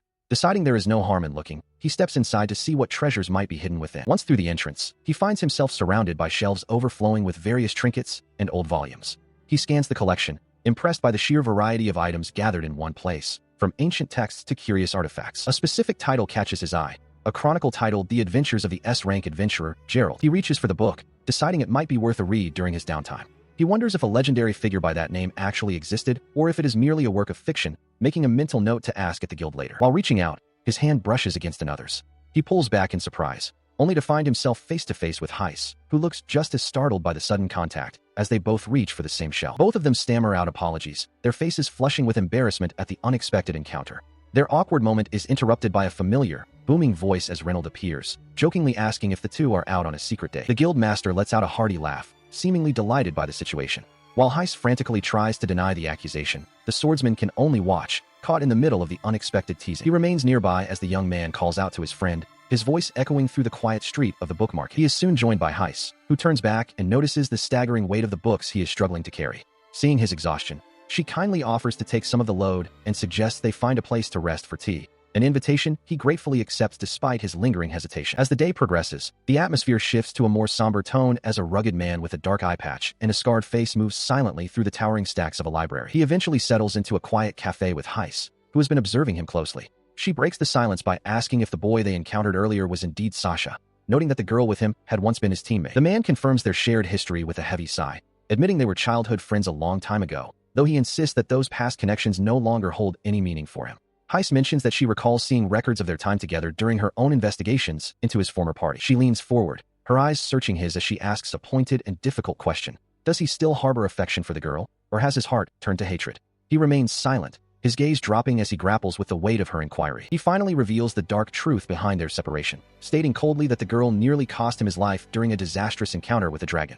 While Heiss tries to offer a different perspective, suggesting there might be more to the story, he remains steadfast in his bitterness. With a look of grim finality, he declares that the past is dead and buried, and that things can never return to the way they used to be, regardless of any lingering regrets. She watches him with a mixture of pity and curiosity, questioning if he ever truly made an effort to reconcile, or if he simply chose to walk away from the wreckage of their friendship. Far away, in the dark and dangerous depths of the world's highest-level dungeon, the demon crane is consumed by a violent, explosive rage. Standing amidst the corpses of fallen monsters, he screams curses at the damned brat who humiliated him, swearing a blood-soaked vengeance. He stands triumphantly over the massive carcass of a fallen beast, a wicked idea taking shape in his mind. With a sharp snap of his fingers, he muses aloud about inciting a stampede, finding the prospect of such widespread chaos deeply amusing. His thoughts drift to the reaction it would provoke, relishing the imagined look of despair on the face of the girl he intends to torment. The demon grinds his heel into the creature's eye, his expression twisting into a mask of pure malice as he watches its life ebb away. He taunts the dying beast, whispering that its end is imminent unless it chooses to obey. He offers a cruel ultimatum. If it wishes to cling to its wretched life, it must carry out the destructive task he has set before it, forcing the creature to become the catalyst for his planned disaster. A full month has passed since the harrowing events in the mines. The flag of the kingdom flies proudly over the city, signaling a period of relative peace and transition as the dust finally begins to settle. News of recent shifts in power spreads quickly through the local gazettes. The headlines proclaim the rise of a new force, noting that the era of the four great clans is ending as the sacred clan continues its meteoric ascent, poised to become the fifth pillar of the adventuring world. Inside the bustling guild hall, Mylun looks up in surprise as a familiar group finally returns from their latest assignment. They exhale in collective relief, the weight of their recent journey finally lifting as they step back into safety. The weary travelers are greeted with enthusiastic cheers from the guild staff. The members of Team 1000 are officially recognized for their hard work, having successfully advanced to the prestigious D rank, a significant milestone for the young adventurers. Amidst the celebration, the group's camaraderie is on full display. Mad playfully strikes their leader, Roland, noting how hard they have all pushed themselves since joining the ranks of the sacred clan. He rubs his head, humbled by the praise, and insists that their success was a collective effort. His teammates, Kwa, Tina, and Mad, stand by him, their faces reflecting the shared pride of their accomplishment. However, the moment of solemnity is short-lived as Kwa begins to tease him. She reminds the group of how incredibly nervous he had been when they first joined the high-profile clan, causing him to react with a look of pure, comical shock. The others quickly chime in, admitting that they too felt the weight of expectation. They discuss their deep respect for the clan's leadership, acknowledging that while they are making their own way, they are still operating under the legacy of Sasha and his companions. Caught up in the excitement of the moment, the young leader boldly declares that it is only a matter of time before they reach S rank. His outburst is met with a swift, corrective blow from Kwa, who demands to know what he is thinking, bringing him back down to earth. He watches in awe as Heist prepares to depart, the young leader of Team 1000 barely able to find his words. He wonders aloud if this is the legendary Avatar of Darkness he's heard so much about, while his teammates look on with similar reverence. Heist simply waves a cheerful goodbye, her casual demeanor belying the immense power she possesses. Before she leaves, she presents a collection of high-grade equipment salvaged from an iron metal goblin she recently defeated. She insists that these items be returned to their rightful owners or their families, showing a sense of duty that matches her combat prowess. Sasha stands beside her, his expression unreadable as he observes the exchange, while the guild staff reacts with a mixture of fear and admiration at the sheer quality of the loot. The true scale of her achievement becomes clear when the massive, severed head of the goblin is revealed. Its grotesque features a testament to the danger she faced. Roland and his companions are frozen in shock, their faces contorted in disbelief at the sight of such a high-ranking monster's remains. Heist remains the picture of calm, standing on a balcony overlooking the guild hall, as if such a feat were a mere daily chore. Reynold, the guild master, steps forward to handle the logistics, instructing her to leave the materials for processing. He then delivers a grave message. The royal family has issued an urgent summons for all S-rank adventurers. While Team 1000 remains starstruck by the proximity of such legends, the weight of the situation begins to settle over the room. The scene shifts abruptly from the bustling guild to the somber atmosphere of the Grand Council room. An official prepares to address the gathered elite, stating that they must cut straight to the heart of the matter without further delay. Among those gathered are some of the kingdom's most formidable figures: Chaos, the smirking master of the Judgment Clan; Mamacha, the determined S-class adventurer known as the Fighting Mother; and Jonathan, the imposing, bearded master of the Barbarian Clan. Each represents a pinnacle of martial and magical power, brought together by a common thread. The briefing begins with a disturbing report. For reasons yet unknown, B-class monsters are multiplying at an explosive rate across the land. The darkness of the dungeon depths seems to be churning, birthing horrors faster than they can be contained. The focus turns to a high-level dungeon situated dangerously close to the royal capital, a site that Heist had previously investigated. The council notes that many people have gone missing in its vicinity recently, necessitating a decisive and immediate intervention to halt the encroaching tide of monsters. Sasha and Cress listen intently, their faces set in grim determination as they stand before King Hybelk. The king's weathered features reflect the gravity of the crisis, his eyes searching the faces of the young heroes who have become so vital to the kingdom's defense. The king's voice booms through the chamber, his expression grave as he announces the dire signs of an impending stampede. Below him, the gathered elite, Geist, Reynold, Sasha, Heist, and Jonathan, listen with varying degrees of shock and grim realization. This phenomenon is a nightmare made flesh, a catastrophic disaster where the sheer number of monsters within a dungeon increases drastically due to the overbreeding of bosses, eventually overflowing to assault the world above. Providing further clarity on the crisis, he explains that the Tyrant Bomber, a boss monster typically confined to the 80th floor, has begun appearing as high as the 10th floor since the dungeon was open to the public. He continues, detailing how monsters from the 40th and 50th floors are surfacing on much earlier levels, effectively pushing the weaker inhabitants out of the dungeon's mouth and into the surrounding lands. In response to these grim details, Chaos demands to know the scale of the threat, prompting a recollection of a similar event from 30 years ago involving an intermediate-level dungeon. During that historical tragedy, approximately 20,000 monsters were suddenly unleashed upon the unsuspecting countryside. The resulting devastation was absolute, with 3 major towns in Hybelk destroyed and 7 more villages completely wiped off the map. Looking upon the grim faces of his council, the king hears the final assessment. The only solution is the total extermination of every escaped beast, though the high-level nature of this current dungeon makes the potential for destruction nearly impossible to calculate. The weight of these words settles over the room, leaving the gathered elites in a tense silence as they process the magnitude of the task ahead. Breaking the quiet with a series of commands, the sovereign directs Reynold to seek aid from the guilds of neighboring nations while instructing Bonnet to begin mobilizing the kingdom's troops for the coming war. He leans forward, his voice heavy with the weight of his crown as he addresses the gathered leaders. He warns them that this crisis is unlike any they have ever faced, and without absolute unity, the kingdom is surely lost. The sovereign's gaze hardens, focusing on the elite warriors before him. He makes it clear that the fate of the realm now rests entirely on the shoulders of the adventurers, for they are the only ones capable of stemming the tide. Listening to the grim proclamation, the young strategist and his companion remain silent, absorbing the gravity of the situation. Around the table, the other clan masters begin to voice their agreement. The barbarian leader and the veteran warrior acknowledge the necessity of working together, though they worry about the lack of coordination between their disparate groups. Amidst the talk of defense, the young man in black interjects with a daring proposition, striking at the heart of the dungeon to eliminate the boss before the stampede can even begin. His suggestion is met with immediate skepticism, as the veteran warrior dismisses the plan as a suicidal impossibility. Without another word, he turns and begins to walk away, leaving the council in a state of confusion. As he departs, the guild master notes that the young man's team has just been promoted 2 full levels, from D rank to C rank. Watching the retreat, the leader of the Judgment Clan can't help but smirk at such blatant disrespect.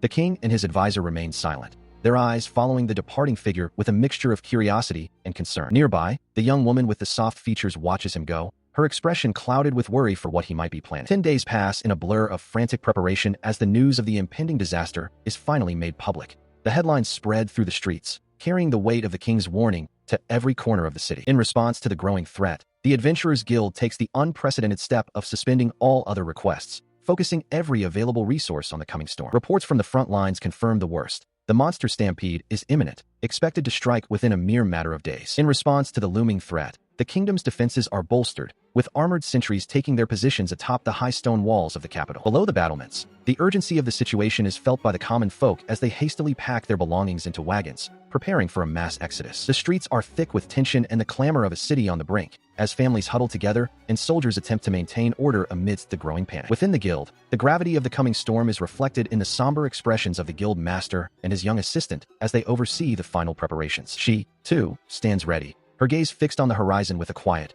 unwavering resolve that masks the weight of the task ahead. Then, the dreaded moment finally arrives, the day of the stampede. He finds himself at a quiet counter, where an elderly shopkeeper questions why he hasn't joined the throngs of people fleeing the royal capital. The old man continues his tale, explaining that he only survived a previous disaster because he was in the city to help his daughter and her husband realize their dream of opening an inn. Looking down at a cherished photograph of his lost family, the man mourns the village he called home, which was wiped from existence without leaving a single trace. He gazed down at the memento in his hands, his voice thick with the weight of the past. As a survivor of the previous tragedy, he felt a solemn duty to protect the inn and honor his daughter's dream until his final breath, refusing to let the coming darkness take what little he had left. He watched as the young traveler tossed several coins onto the wooden counter to cover the night's stay. Although he reminded the youth that breakfast had already been settled, the traveler's focus was already shifting toward the battle that awaited him outside the inn's walls. The traveler stepped out into a world on the brink, where the horizon before the royal capital was already darkening.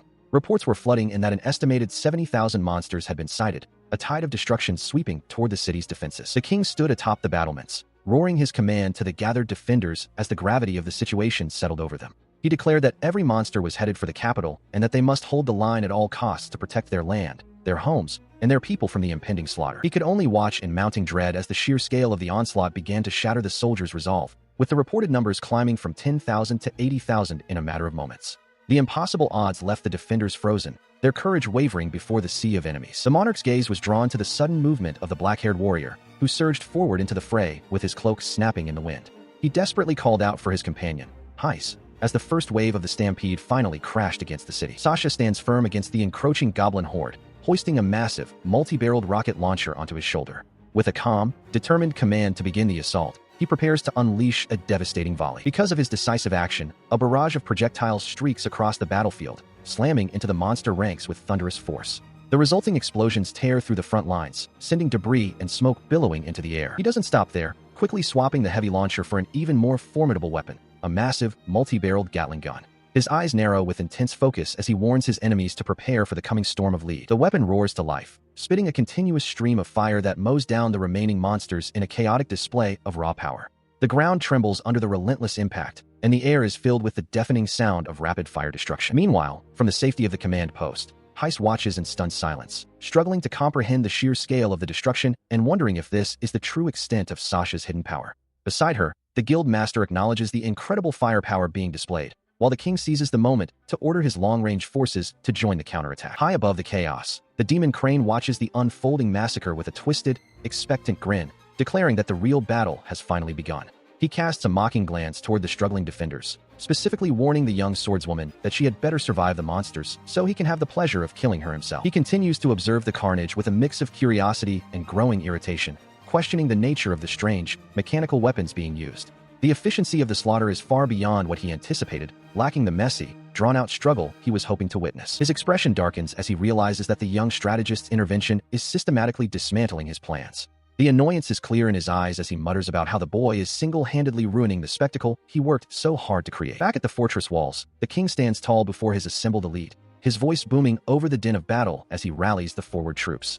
With the tide turning in their favor, he commands them to prepare for a decisive counteroffensive, placing the fate of the kingdom in their hands. He had ordered the counteroffensive, and now the front lines are a whirlwind of steel and bone. Mama Cha leads the charge, her heavy blade carving a path through the skeletal remains of the monster horde. She bellows a command to her allies to hold their ground, her weapon glowing with a sudden surge of power as she activates her enlargement ability, the blade expanding to a size capable of slaying giants. The massive weapon crashes down with a deafening roar, the sheer weight of the blow pulverizing the monsters and sending a shockwave through the earth that leaves the remaining enemies reeling. In the chaos of the melee, other masters reveal their strength. A beast-like warrior shatters the air with a vibration technique, while chaos spreads a lethal poison through the enemy ranks with a confident smirk. Away from the main battle, the scarred swordsman stands firm as the demon crane descends from the sky, laughing as he takes credit for the devastating stampede and mocking the man for dodging his initial strike. The demon leans in with a predatory grin, asking if the swordsman is familiar with the woman mentioned in Sasha's reports, while the warrior realizes this is the very threat his son warned him about. He reveals his true, cruel intent: to systematically destroy everything that woman holds dear, promising to personally eliminate the swordsman for being an obstacle to his twisted game. Without warning, the demon lunges, his movements a blur of lethal intent that forces the swordsman into a desperate, high-speed exchange of blows as the air around them crackles with energy. Their collision triggers a massive explosion of energy that ripples across the battlefield, catching the attention of Cress and her companions as they realize the true architect of the chaos has finally appeared. She watches in horror as the ground begins to heave and buckle, the sheer power of the distant duel threatening to collapse the very earth beneath their feet as the monsters continue their relentless advance. She watches in horror as a violent eruption of earth and energy consumes the area where her companion stood. The force of the blast is immense, sending debris flying as a desperate cry for his name echoes through the chaos. Across the scarred landscape, the battle lines are drawn under a dark, cloud-streaked sky. The demon stands poised and confident, while the remaining adventurers regroup, their silhouettes sharp against the distant tree line. The young woman with the twin tails quickly coordinates with her allies, deciding to leave the immediate threat to their specialist while they pivot to handle a massive, lumbering beast nearby. Seeing this, the demon sneers at the young strategist, mocking him with the claim that his comrades have simply left him behind to die. He ignores the taunt, focusing instead on the lethal gale swirling around his opponent. The demon laughs, effortlessly deflecting a barrage of projectiles with a flick of his wrist, questioning if the boy was truly foolish enough to challenge a master of the winds in such an open space. Another shot is fired, but it is instantly neutralized by the invisible wall of air, the bullet spinning harmlessly away. The demon's cackle grows louder, relishing the futility of the attack as he maintains his impenetrable defense. The vortex intensifies, kicking up a blinding storm of dust and grit that obscures the battlefield. The demon observes that the boy's particular set of skills is a disastrous match for his own elemental mastery, making any direct assault a wasted effort. He continues his psychological assault, pointing out that no amount of raw firepower can overcome a target that simply cannot be touched. The strategist is forced onto the defensive, gritting his teeth as he searches for a gap in the swirling currents that never comes. At this rate, he realizes with growing frustration, the stalemate will consume them all. He desperately needs a way to pierce through the atmospheric shield, but his own tools are proving insufficient against the demon's overwhelming control of the air. Suddenly, a warm hand settles on his shoulder, and a familiar, calm voice cuts through the roar of the wind. The archer tells him to remain steady and trust in her, promising to handle the barrier that has been thwarting his every move. As she focuses her energy, a soft glow begins to emanate from where her hand meets his weapon. He looks on in silent realization as the tide of the battle begins to shift, the air itself vibrating with the sudden surge of new power. He levels his weapon, the cold steel of the barrel catching the dim light as he acknowledges the demon's boast. Crane sneers, confident that his swirling vortex of wind remains an absolute defense against any lone assailant. Sasha, however, isn't alone. He calmly admits that while his own strength might falter against such a barrier, the presence of his companion changes the equation entirely. With a sudden, violent roar, he pulls the trigger, unleashing a projectile infused with the raw magical energy Heist channeled into the mechanism. The demon's eyes widen in sheer disbelief as the empowered shot tears through the supposedly impenetrable wind, the force of the impact shattering the atmospheric shield he had relied upon so heavily. The impact sends the demon reeling, his body racked by the force of a blow he never thought humans capable of delivering.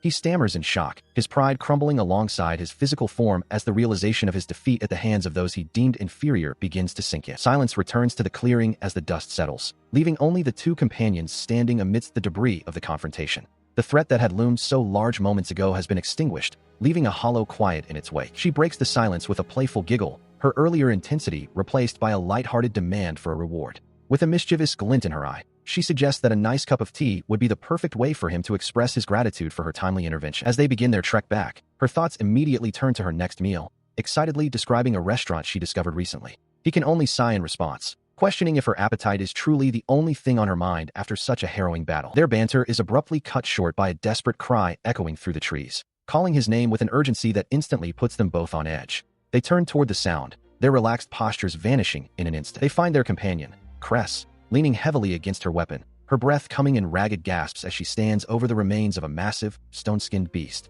Though victorious, the toll of the battle is etched into her weary expression and the trembling of her limbs. A booming announcement echoes across the battlefield, warning all adventurers of a dire new threat. A colossal entity known as the King Turtle, an SS+ rank monster, has joined the stampede, its massive, rocky form erupting from the earth to turn the tide of the conflict. Amidst the chaos, the silver-haired warrior finds herself struggling against the beast's impenetrable hide.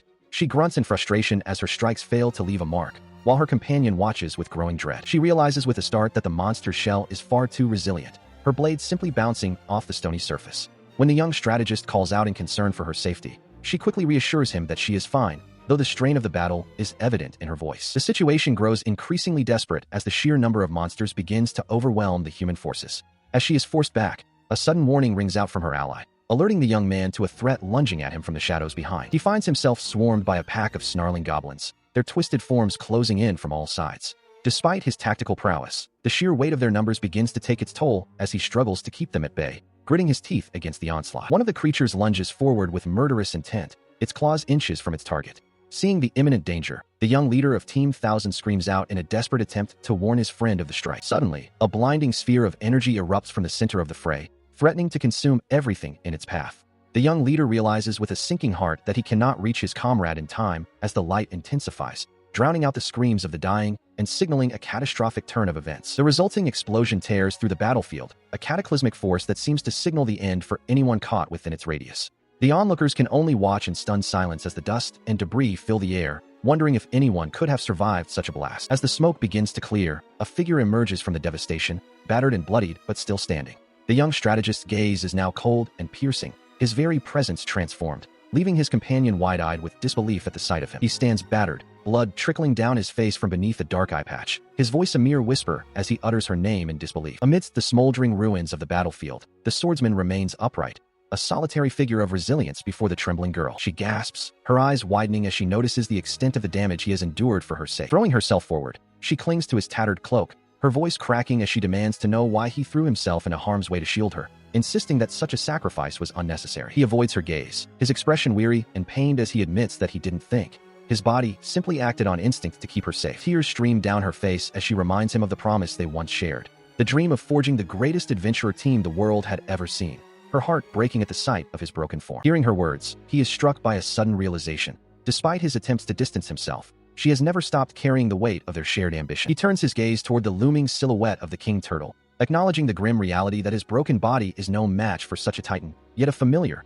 encouraging voice echoes in his mind. Memory pulls him back to a simpler time, to a day when a younger version of himself stood by her side, urging her to overcome her fear of a lowly slime. That memory of his own unwavering confidence in her now fuels his resolve, as he finally understands that her belief in him has been the constant light guiding him through the darkness, giving him the strength to face the impossible once more. He shakes off the lingering doubt, his mind clearing as he realizes the folly of his hesitation. With a renewed sense of purpose, he vows to demonstrate the true depth of his fighting spirit. Turning to the woman who stood by him, he offers a quiet word of gratitude before stepping back into the fray. As he departs, a brilliant golden light begins to emanate from her, signaling a profound transformation. As he steps away, she erupts into motion, a blur of golden energy that carves through the monstrous ranks with impossible speed. Nearby, the young leader of Team 1000 watches in stunned silence, unable to comprehend the sheer scale of the slaughter unfolding before him. While she continues her onslaught, the seasoned warriors observe the spectacle from a distance, questioning if they are witnessing a true awakening. They note the sudden, dramatic increase in her power, a shift that defies standard logic. The bearded barbarian leader among them explains the rare occurrence, noting that in extreme cases, overcoming a severe mental crisis can trigger a sudden and massive surge in an individual's latent abilities. He and the others watch as she continues her relentless assault, her movements now a fluid dance of destruction. The onlookers, who had only heard rumors of such power, find themselves witnessing the impossible firsthand. Leaping high above the battlefield, she brandishes a blade that now pulses with a radiant, golden aura.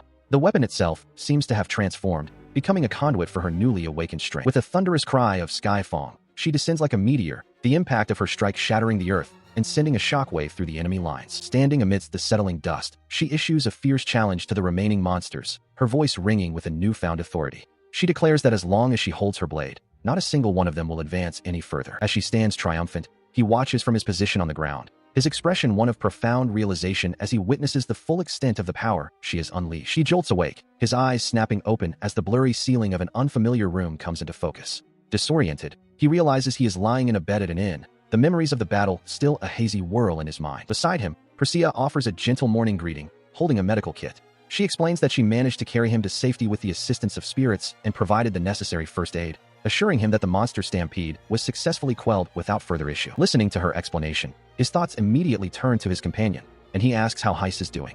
Priscilla hesitates for a moment before beginning to explain the situation, her expression softening as she prepares to recount what happened after he lost consciousness. Just then, the door opens and Heiss herself appears, her eyes widening in surprise as she sees that he is finally awake. She quickly announces that she will fetch some fresh water, mentioning that she had only just woken up herself a short while ago. As she moves about the room, he asks about the extent of her injuries. She admits that while she is in some pain, the wounds are not serious, though her gaze lingers on the floor as if burdened by a heavy thought. Suddenly, she stops and offers a sincere apology, her eyes downcast as she reflects on the events of the battle. Her apology is met with a quick dismissal as he insists that his actions were his own choice and not her responsibility. He shifts the conversation to her incredible display of power, noting that she has finally awakened her true abilities. Watching him with a knowing smile, the eye-patched man remarks that this development brings him one step closer to achieving his ultimate dream.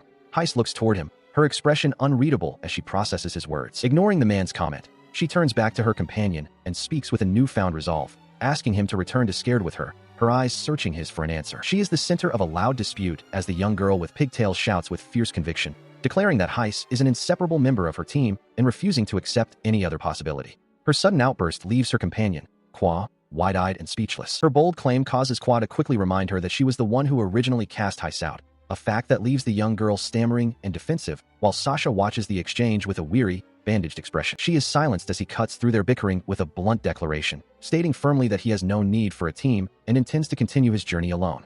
The announcement hits the room like a physical blow, leaving the others in a state of stunned disbelief. He remains unmoved as the girl with the pigtails demands to know the nature of his relationship with Heiss, even as her companion blames her for the current mess.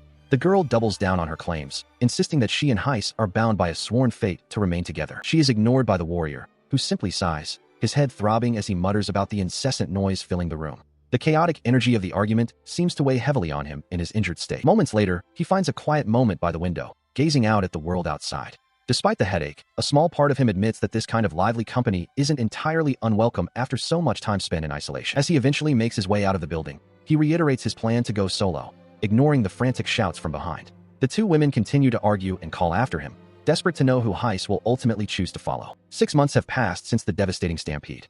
The city is finally beginning to heal, with its streets once again bustling with the sounds of daily life and reconstruction as people work to reclaim their sense of normalcy. Within this recovering world, Sasha gathers a group of young, aspiring adventurers known as Clan Sacred Thousand. She apologizes for the sudden summons, but the group's leader, a spirited boy with spiky hair, assures her it is no trouble at all, eager for the opportunity to prove themselves. She presents them with their next challenge, a C-rank request to eliminate a king ogre. The young warriors stare at the official document, the gravity of the task etched on their faces as they realize the danger of the beast they are being asked to hunt. Seeing their resolve, she encourages them, noting that as C-rank adventurers, they are more than capable of handling such a threat.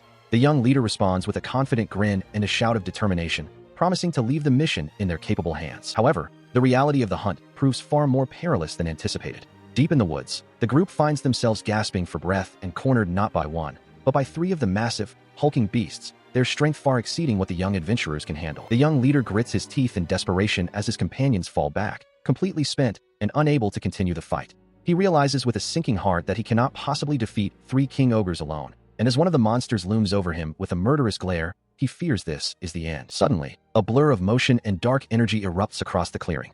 Heiss arrives like a shadow, his blade carving through the monsters with such speed and precision that the young adventurer can only watch in stunned silence as the threats are neutralized in an instant. He stands calmly amidst the fallen foes, sheathing his weapon as he checks on the group's well-being. Overwhelmed with relief, the young adventurers shower him with gratitude, recognizing him as the legendary warrior associated with Sasha's inner circle. He stands amidst the carnage, the massive forms of the king ogres now nothing more than cooling corpses at his feet. The young adventurers he rescued watch in stunned silence, their eyes wide as they process the sheer speed and efficiency with which an S-rank warrior operates. The young leader of the group, his initial shock replaced by burning curiosity, steps forward to ask why someone already so powerful would strive to be the strongest in the world. His companions lean in, their own voices joining the chorus of questions as they seek to understand the motivation behind such overwhelming strength. In response to their inquiries, the boy reveals the ambitious goal that drives the swordsman, the conquest of the 6 forbidden labyrinths.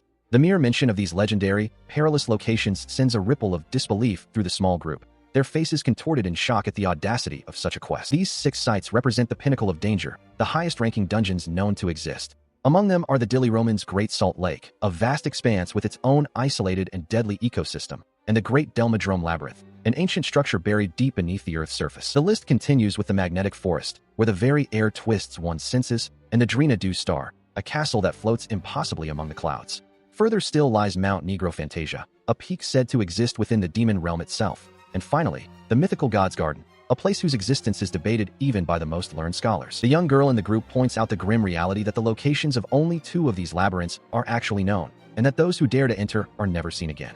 She looks at him with a mix of fear and wonder, questioning which of these impossible challenges he intends to face first, noting that even approaching them requires permission from the nations themselves. He remains grounded despite the weight of their questions, acknowledging that the path ahead is long and uncertain. For now, his focus remains on the immediate task, fulfilling his current requests and steadily honing his skills until he is truly ready for what lies within those forbidden depths. When the group gratefully offers to treat him to a meal back at the capital as thanks for saving their lives, he politely declines. He explains that he must return to the royal capital immediately, leaving the young adventurers shouting in disappointment as they watch their savior depart. Upon his arrival at the palace, he finds King Hybelk waiting, the monarch noting with a dry chuckle that the swordsman has certainly taken his time. He offers a sheepish apology, silently cursing the delay caused by the unexpected encounter with the ogres, while the king remarks on the rarity of being kept waiting by the same person twice. The atmosphere turns serious as the king leans forward, his gaze piercing.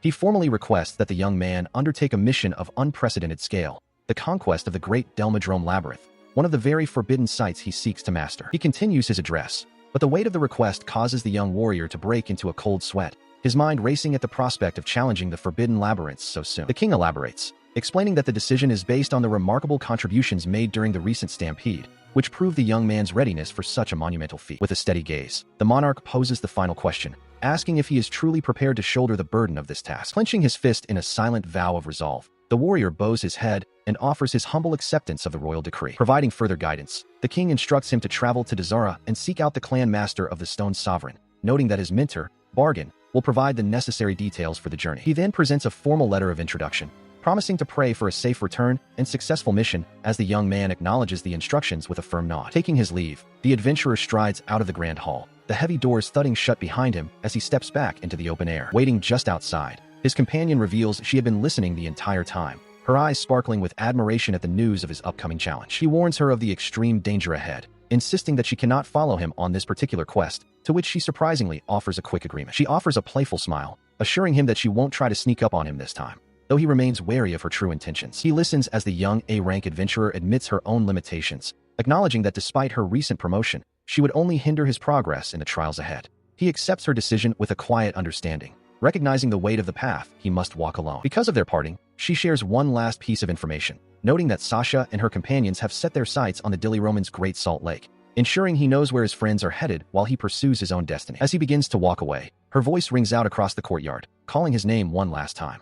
He pauses, offering a brief, sincere word of gratitude before continuing toward the city gates. The young woman then makes him promise to recount his entire journey upon his return, her eyes bright with anticipation. He gives a simple, firm affirmation, agreeing to share the tales of his exploits once the mission is complete. In response to his promise, she leans in slightly, her expression softening as she suggests they discuss his travels over tea, a quiet hope for his safe return lingering in her gaze. Moments later, he passes through the massive stone archway of the capital, leaving the familiar sights behind. A final, whispered plea for his safety follows him as he ventures out into the unknown. The journey takes him across vast distances until the arid winds of the desert nation of Dazara greet him. The city is a sprawling marvel of stone and sand, nestled against the rugged mountainside, where the heat of the sun reflects off the bustling streets. Upon arriving at his destination, he presents the royal decree to a local official, explaining his mission from King Hybelk. The elf-eared woman examines the documents carefully, requesting a moment to verify the credentials before he can proceed to meet the master he seeks. While he waits, the swordsman takes a moment to reflect on his own growth, reviewing his expanded arsenal. He realizes that he is far better equipped now than he was during the chaos of the stampede, his strength and resources having grown significantly. Suddenly, a towering figure looms over him, his presence as solid as the mountains surrounding the city. The massive man questions if he is truly the one daring enough to challenge the 6 forbidden labyrinths, and when asked, he confirms his identity as the legendary clan master Bargain. He stands firm, his massive frame dwarfing the young traveler. Dismissively, he acknowledges the request regarding the Great Delmadrome Labyrinth, but makes it clear he feels no obligation to share information with a mere brat, regardless of who sent him. The veteran warrior continues his verbal assault, questioning how a mere kid could possibly succeed where so many have failed, despite the high praise from Barbaros. Nearby, the receptionist watches the exchange with growing trepidation, her hands clasped nervously as the tension in the room reaches a boiling point. To emphasize his point, he shifts his weight, the scars on his broad, muscular back serving as a grim testament to the horrors he faced within the forbidden labyrinths himself. Instead of being intimidated, the young man lets out a sharp, mocking laugh. He finds it amusing that the legendary 4 great clan masters, spoken of with such reverence by everyone, would be so quick to dismiss a challenger before even seeing what they are capable of. His voice turns cold as he labels the masters as nothing more than a pack of cowards who fled from the very labyrinths they were supposed to conquer. The insult hits home, causing the old warrior's face to darken with a murderous rage while the receptionist cowers in sheer terror at the audacity of the claim. Turning his back on the imposing figure, the youth decides that there is no value in seeking guidance from someone who lacks the courage to face the unknown, dismissing the master as a coward. He glances back one last time, his expression one of calm defiance as he agrees that returning home is indeed the better option if this is all the great bargain has to offer. In response to the blatant disrespect, the air in the room thickens with murderous intent as the clan master's fury reaches its breaking point. Behind him, the receptionist is paralyzed by the sheer intensity of the old man's wrath, her face a mask of pure shock. With a roar of "Little punk," the giant brings his fist down with cataclysmic force, the floor beneath him erupting into a cloud of stone and dust as his patience finally snaps. Sasha stands in a moment of quiet contemplation, her light hair catching the soft glow of the surroundings as she watches the events unfold with a gentle, slightly distant expression. The tranquility is broken as Heist grunts, barely twisting his body in time to avoid a crushing blow from the massive bargain. The veteran warrior chuckles, impressed that the youth possessed the reflexes to evade such a strike. Looming over the boy like an immovable fortress of iron and muscle, the clan master challenges him to see how he will withstand the next phase of their confrontation. A thunderous impact sends a cloud of dust and stone shards into the air, yet he manages to keep his footing, earning a gruff word of praise for his tenacity. Pushed to his limit, the young swordsman suddenly draws a strange, metallic weapon and roars for his opponent to stop holding back. Bargain's eyes widen in genuine shock at the sight of the unfamiliar, pipe-like device. A blinding flash and a sharp crack echo through the clearing, and as the smoke begins to drift away, he catches his breath, his eyes scanning the haze for his formidable foe. A hearty, booming laugh suddenly fills the air as the giant stands tall, expressing his sheer amazement at meeting someone else who utilizes the same peculiar weaponry as a figure named Nobunaga. Heist can only stare back, utterly bewildered by the mention of the name. Joining the conversation, she asks if they are referring to the person that Ibis-san is known to admire so deeply. The veteran warrior is taken aback, finding it hard to believe that the boy is even familiar with the name Nobunaga at all. He lets out a boisterous laugh, the sound echoing through the street as he confirms the young man's name. Heist repeats it clearly, and the massive warrior nods in hearty acknowledgement, his initial shock replaced by a sudden, intense interest. With a sudden shift in demeanor, the veteran warrior commands the youth to follow him, promising to reveal everything he knows about the Great Labyrinth. He turns and begins to lead the way, his presence commanding and his stride purposeful. The young man follows, his expression a mask of utter bewilderment as he tries to process the sudden turn of events. He can't help but wonder what exactly he has stumbled into. They soon arrive at a private chamber designated as the clan master's room for the Stone Sovereign. The large man gestures toward a chair, offering a seat with a gruff but not unkind invitation to settle in for a serious conversation. A heavy silence falls over the room, punctuated only by the sound of drinks being prepared. The atmosphere is thick with the weight of impending revelations. Once settled, the clan master begins to weave a tale of the past, revealing that he was once a member of the same adventuring party as the legendary Nobunaga. He further explains that another former teammate, Ibis, has risen to become the master of the Yggdrasil clan, one of the 4 major powers. A grand emblem, representing the legacy of their former group, serves as a silent witness to the history being recounted. It is a symbol of a time when these powerful figures fought side by side. He continues his reminiscence, a nostalgic smile touching his lips as he recalls how Ibis used to follow Nobunaga everywhere, her devotion clear even then. Though she has changed in her current role, the bond they shared remains a vivid memory. His voice softens with genuine affection as he clarifies that Nobunaga was far more than just a comrade in arms. He was a cherished friend. The loss of such a figure clearly still resonates within him. Finally, he admits the true reason for his hospitality. He simply couldn't turn a blind eye to someone wielding the exact same unusual weapon as his old companion. The sight of the firearm has bridged the gap between a stranger and a ghost from his past. He leans forward, his voice heavy with a gravity that demands attention. He clarifies that his earlier refusal to let the young man enter the Great Labyrinth wasn't born of spite or simple dismissal. To emphasize the danger, he reveals the jagged, horrific scars marring his flesh, grim evidence of the labyrinth's lethality. He recounts how the monsters within defy all known logic, and how he alone emerged alive while the rest of his comrades perished in that dark place. After laying bare the trauma of his past, he stares intently at the youth, questioning if the desire to venture into such a death trap remains even after hearing the truth. The young warrior remains silent for a moment, his mind drifting to a promise made long ago to become the strongest.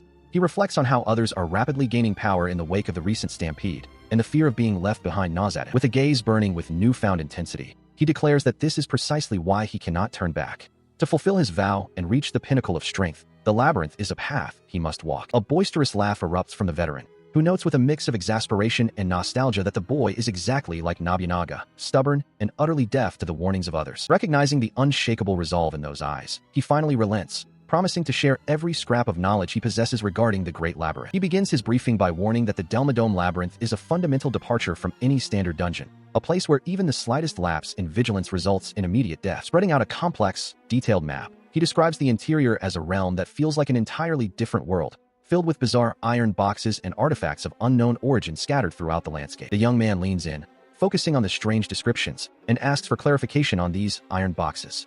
The old warrior confirms their existence, adding a cryptic detail. Nobunaga had once claimed they resembled objects from his original world. He ponders the mystery of why artifacts from Nobunaga's world, like strange metal weapons and motorized carriages, are scattered within the Great Labyrinth, suggesting a profound and unexplained connection between the two realms. As they pore over the weathered documents, the young warrior asks if their former companion knew the truth of these origins, but the veteran admits that even he seemed to be in the dark. Looking down at the ancient tome in his hands, the youth realizes that clearing the forbidden labyrinths might be the only way to unlock the secrets of his own abilities and the items from other worlds. The old warrior stares at the maps, his voice heavy with a bitter regret as he confesses that this knowledge was bought with the lives of his comrades, a price he finds pathetically high. Seeing the intricate lines of the map, the young man finally understands the gravity of the sacrifice, realizing that his predecessors risked everything just to bring this information back. Turning to the veteran, he offers a sincere apology, retracting his previous accusation of cowardice now that he understands the weight of the man's past. A silent moment of mutual respect passes between them, the tension of their initial meeting replaced by a shared understanding of the path ahead. He expresses his gratitude for the guidance, but the elder warrior simply waves it off,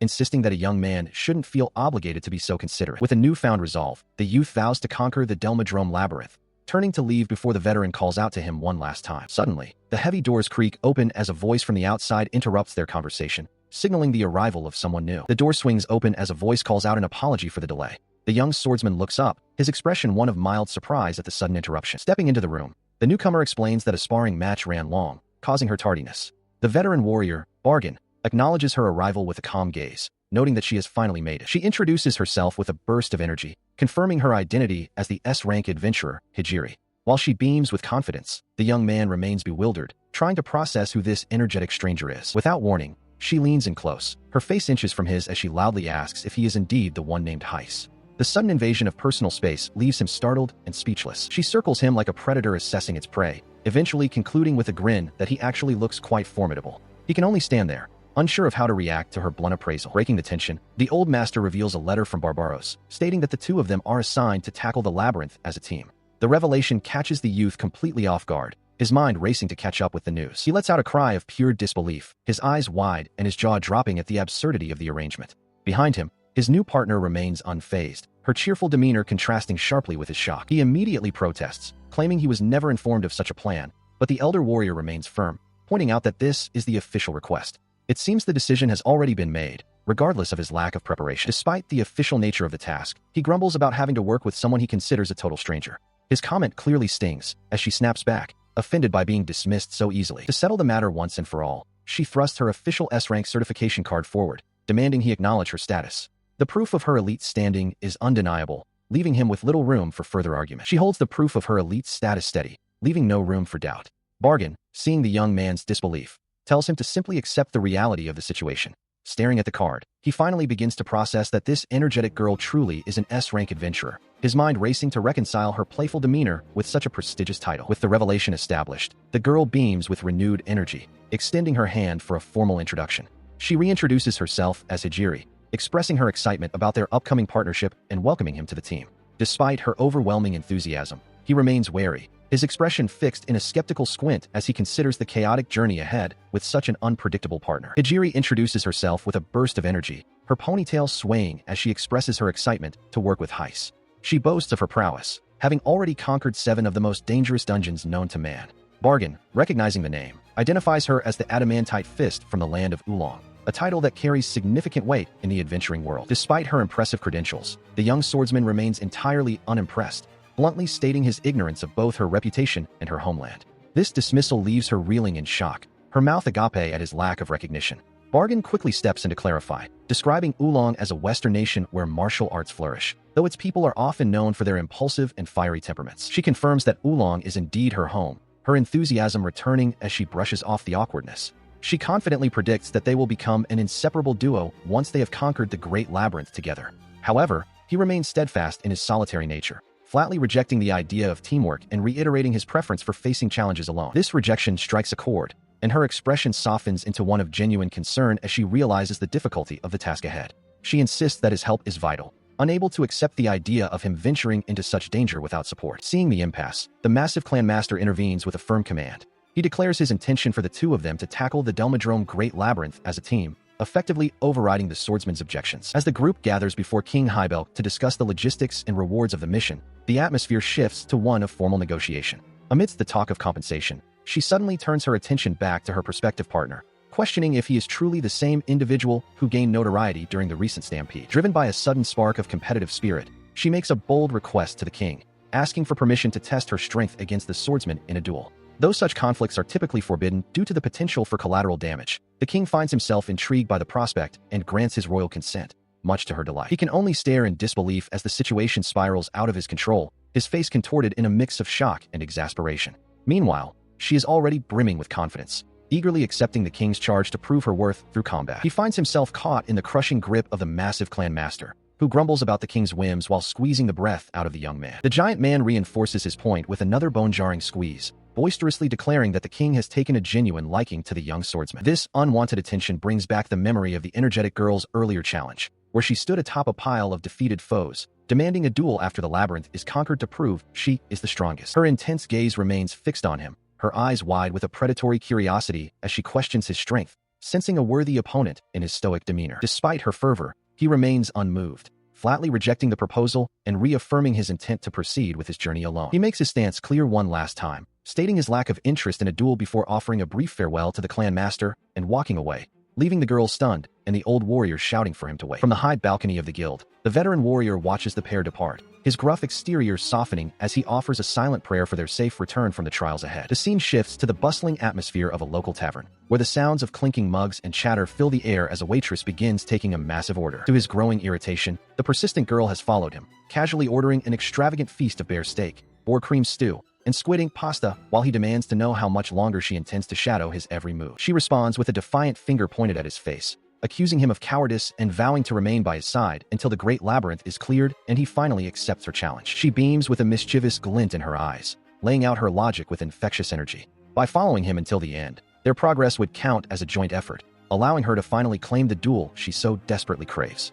It is, in her mind, the perfect solution to kill two birds with one stone. As the waitress arrives with their order, the young woman leans back, basking in her own perceived brilliance. Across from her, the dark-haired swordsman slumps his shoulders, mentally lamenting the string of self-centered individuals he seems destined to encounter. The arrival of the meal momentarily halts the conversation, the steam rising from a generous portion of meat and vegetables that looks incredibly appetizing. Seizing the moment, she thrusts a heavy wooden mug into the air, her face lit with a boisterous grin as she calls for a toast to the official formation of their new team. He raises his own mug in a silent, albeit reluctant, acknowledgement. Before she can even finish her celebratory gesture, he begins drinking with a blunt efficiency that catches her completely off guard. He sets his mug down and firmly reminds her that he has no intention of cooperating in any capacity. She huffs in response, grumbling about his lack of social grace and insisting that a simple toast was the least he could offer. She continues to eat and drink with gusto, pausing only to remark on how incredibly stiff he is. In her view, he desperately needs to learn how to relax, even just a little bit. The conversation shifts toward the daunting task ahead,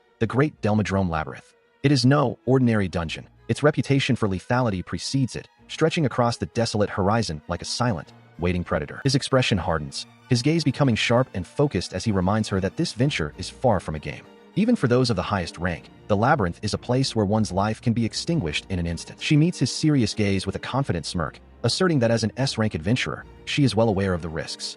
He watches her, his skepticism remaining, yet he cannot deny the formidable status she carries. She meets his gaze with unwavering intensity, declaring that she has fully prepared herself for the risks ahead. Despite her resolve, she breaks into a boisterous laugh, admitting that she certainly has no desire to die yet, not until she has faced him in combat and claimed the title of the world's strongest.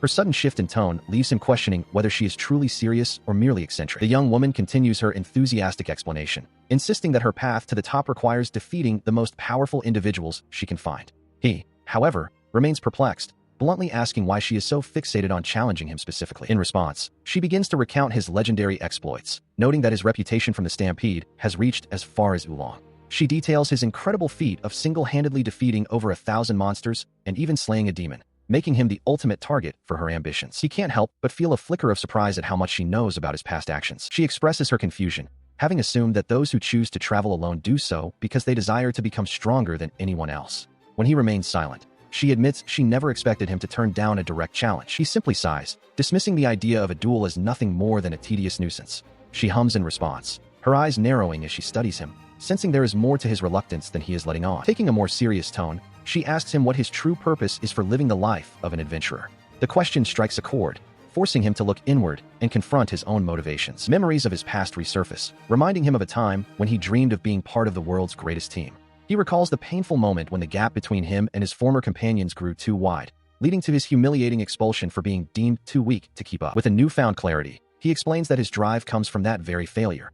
He has sworn to become the strongest through his own individual power so that the weak will never again be cast aside or ignored. She listens in silence, finally seeing the depth of the conviction that fuels his journey. He reflects on the moment their paths crossed, his gaze distant as memories of her arrival flicker through his mind. Despite his attempts to remain aloof, she persists, her curiosity getting the better of her as she presses him for answers he isn't ready to give. The tension breaks abruptly when she bites into something far spicier than anticipated, her face contorting in shock as she frantically bellows for water to quench the fire in her mouth. Watching her display of lack of composure, he can only conclude that she is a truly hopeless individual, his exasperation growing as they move through the town. While she eagerly orders a pair of snacks from a local vendor, he remains focused on their surroundings, questioning the proximity of the legendary labyrinth in such a seemingly mundane tourist spot. As she happily munches on her skewers, he demands that she stop trailing him, but she dismisses his coldness, explaining that the Delmadrome Labyrinth is a major archaeological draw for visitors. He takes in this information, realizing the site is closer than he thought, while she points the way forward, her mouth still full of the local delicacies. Seizing the moment, she proposes a wager, a race to the entrance, with the prize being the duel she so desperately craves, leaving him to grumble about her impulsive nature. They soon stand before the imposing stone maw of the great Delmadrome Labyrinth, one of the 6 forbidden sites, its ancient architecture radiating a sense of dark, forgotten power. The S-rank adventurer's sturdy boots step firmly onto the ancient, weathered stone of the labyrinth's threshold. She gazes up in awe at the sheer scale of the great Delmadrome Labyrinth, her voice echoing through the massive stone entrance as she marvels at its size. Behind her, the young swordsman follows, his expression far more guarded as they cross the threshold into the unknown depths. He watches her dash ahead with reckless abandon, questioning his own decision to tackle one of the forbidden labyrinths with such an unpredictable companion. Despite his warnings to stay close and not wander off, she remains undeterred, her excitement masking the potential dangers lurking in the shadows. The swordsman notes that while the interior resembles any other ancient ruin, the shifting sand underfoot makes every step a struggle. He reminds himself that this is one of the most treacherous dungeons in existence, and they must remain on their toes to survive the shifting terrain. Suddenly, the ground gives way beneath the energetic girl, her cry of surprise cutting through the silence as she begins to sink into a hidden patch of quicksand. He reacts instantly, his eyes widening in alarm as he realizes the gravity of the situation and the speed at which she is being pulled down. He lunges forward, desperate to reach her before she is swallowed by the earth, but the treacherous terrain betrays him as well. With a sharp curse, he finds himself pulled down into the dark depths alongside her, the light of the upper chambers fading rapidly as they are consumed by the pit. They tumble through the darkness, the sound of shifting stone and rushing air filling their ears until everything goes quiet. A low groan escapes the swordsman as consciousness slowly returns in the dim light of a new, subterranean chamber. The young woman is the first to stir, looking around the unfamiliar ruins with a mix of confusion and concern. She calls out his name, relieved to see him moving, as they both realize they have been deposited deep within a section of the labyrinth far removed from where they began. She stands beside him, gazing up at the massive stone pillars and the light filtering down from the hole they fell through. He remarks that once they've entered this deep, there is no turning back, a sentiment she silently acknowledges as she surveys the ancient, ruined architecture surrounding them. As they begin to move, she finds herself lost in thought, questioning why he and the others chose to follow her into this trap rather than simply continuing their own journey. Turning to him with a look of genuine regret, she offers a soft apology for leading them into this predicament, but he quickly brushes it off, explaining that they had intended to descend to this level eventually, so the timing actually worked in their favor. This unexpected kindness catches her off guard, and she can't help but comment on what a surprisingly good person he is, which only seems to make him more uncomfortable. Her mood shifts instantly to one of high energy as she leans in uncomfortably close to his face, shouting her readiness to press forward, while he tries to maintain some semblance of personal space. Their progress is soon halted by a bizarre sight protruding from the sand, prompting her to ask what it could possibly be while he consults his notes, trying to make sense of the strange object. It is a metal pole with 3 distinct colored lenses, which he identifies as a signal, a device that seems entirely out of place in this subterranean ruin. He remembers Bargain's warnings about the labyrinth containing traces of another world, a realization that hits home as he spots the rusted remains of a 4-wheeled carriage and a 2-wheeled iron steed, things he knows as a car and a motorcycle. The eerie silence of the ruins is broken by the arrival of several black goblins, and as he prepares to draw his weapon, she stops him, requesting to take them on alone as a way to repay him for his earlier help. With a determined grin, she slams her fist into her open palm, the sound echoing through the chamber as she prepares to unleash her strength on the approaching monsters. She charges forward, her energy manifesting as jagged minerals that levitate around her. Heiss watches in awe, finally witnessing the true extent of her power. This ability, known as Metal Master, is a rare master-type power that grants the user total control over the various minerals within the earth, allowing them to be shaped and manipulated at will. Combining this mystical control with a martial art she calls Granny's Wing-style Bajiquan. She moves with lethal grace, blending physical strikes with mineral manipulation in a style only she can execute. These floating stones become extensions of her will, battering the black goblins from all sides as she weaves through their ranks. Her movements a blur as she systematically dismantles the small group. With a defiant shout, she unleashes a final, crushing barrage, sending the minerals flying forward like projectiles to bury the remaining monsters under a mountain of stone. Surveying the aftermath with a triumphant grin, she turns to her companion to gauge his reaction, finding him staring in silence at the sheer efficiency of her combat prowess. However, the victory is short-lived as more shadows detach themselves from the darkness of the cavern, revealing a much larger swarm of black goblins that far exceeds the initial scouting party. As the horde lunges forward, the situation turns dire until a sudden intervention from her companion shifts the momentum of the battle. He warns her that these creatures are cunning,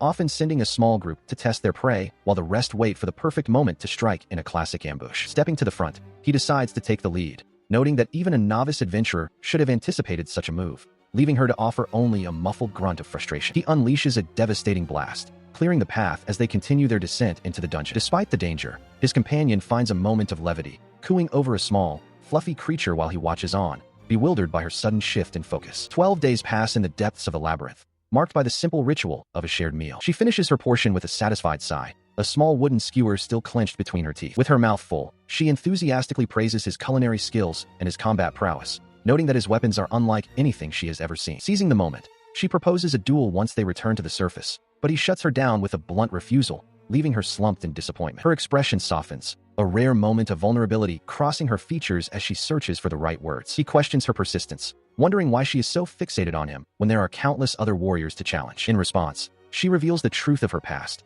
explaining that she was an orphan left at the gates of the Wing Dojo, where a woman she calls Granny took her in. This mentor was the architect of the Wing style, a martial art she synthesized from a vast array of combat disciplines to create something entirely her own. She faced ridicule and isolation for years, mocked for her gender, and left without a single disciple until she took in an orphan girl. This child, Hijiri, became the vessel for her legacy, nurtured from a young age to one day succeed her as the master of her craft. As the seasons turned, the training grew grueling, yet the young girl found a profound joy in the struggle of every strike against the wooden dummy. Watching from the sidelines, the elder woman seemed to share in that happiness, seeing her martial art finally take root in a new generation. Beneath the dojo's honored banner, a fundamental truth was imparted. The strength to fight was not a gift reserved for men alone. The master urged her pupil to listen closely, emphasizing that even women possess the inherent right and power to clench their fists in defiance of the world. Despite this inner strength, the world outside remained cruel, with voices constantly dismissing the girl as weak and useless simply because of her gender. They stood together in the quiet dojo, a sanctuary where those prejudices could not reach them. With a gentle, knowing smile, the mentor reaffirmed her most vital lesson. She looked directly at her student, telling her once more that it was perfectly acceptable to hold on to that resolve and clench her fists against the weight of everyone's expectations. The young girl's eyes widened as the weight of those words sank into her soul. Her master went even further, granting her the ultimate permission, the permission to strive for the very top and become the strongest warrior of all, regardless of what others claimed was possible. That dream of reaching the pinnacle of strength had been the elder's own lifelong ambition, a torch she was now passing to her successor. However, the bright future they envisioned was suddenly shrouded in an unexpected shadow. On the very day the girl officially registered as an adventurer to begin her journey, the woman who had been her entire world breathed her last. The dojo, once full of life and the sounds of training, became a place of silent, heavy mourning. In her final moments, the master appeared as peaceful as she had been during their very first parting. She rested quietly, a serene expression lingering on her weathered face as if she were merely deep in a pleasant dream. Now, the memory brings a flood of tears as the young woman recounts how her mentor passed away while sitting in her chair, a smile still gracing her lips.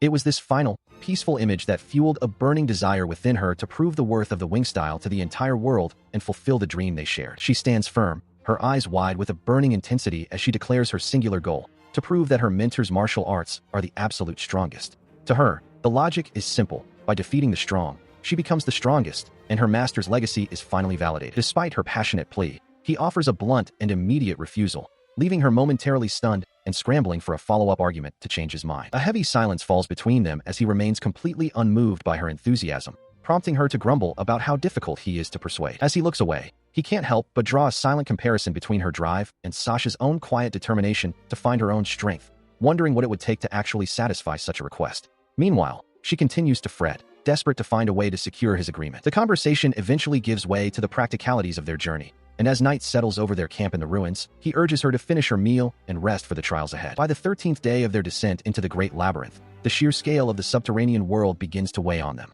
He notes that the monsters are growing increasingly formidable, shifting from rank D to A, the deeper they venture into the unknown. Exhaustion, or perhaps simple impatience, leads her to idly wish the floor's guardian would simply reveal itself, drawing a sharp reminder from him that such carelessness is unbecoming of a true adventurer. Her casual banter is cut short when something ahead catches her eye, her expression shifting from boredom to sudden alertness. Spotting what appears to be the gateway to the next level, she dashes forward with reckless curiosity, ignoring his stern warning to stay together as they approach the threshold. Emerging on the other side, they are both struck speechless by the sight of a crumbling cityscape that defies the logic of their world, the silent, skeletal remains of a civilization from another realm entirely.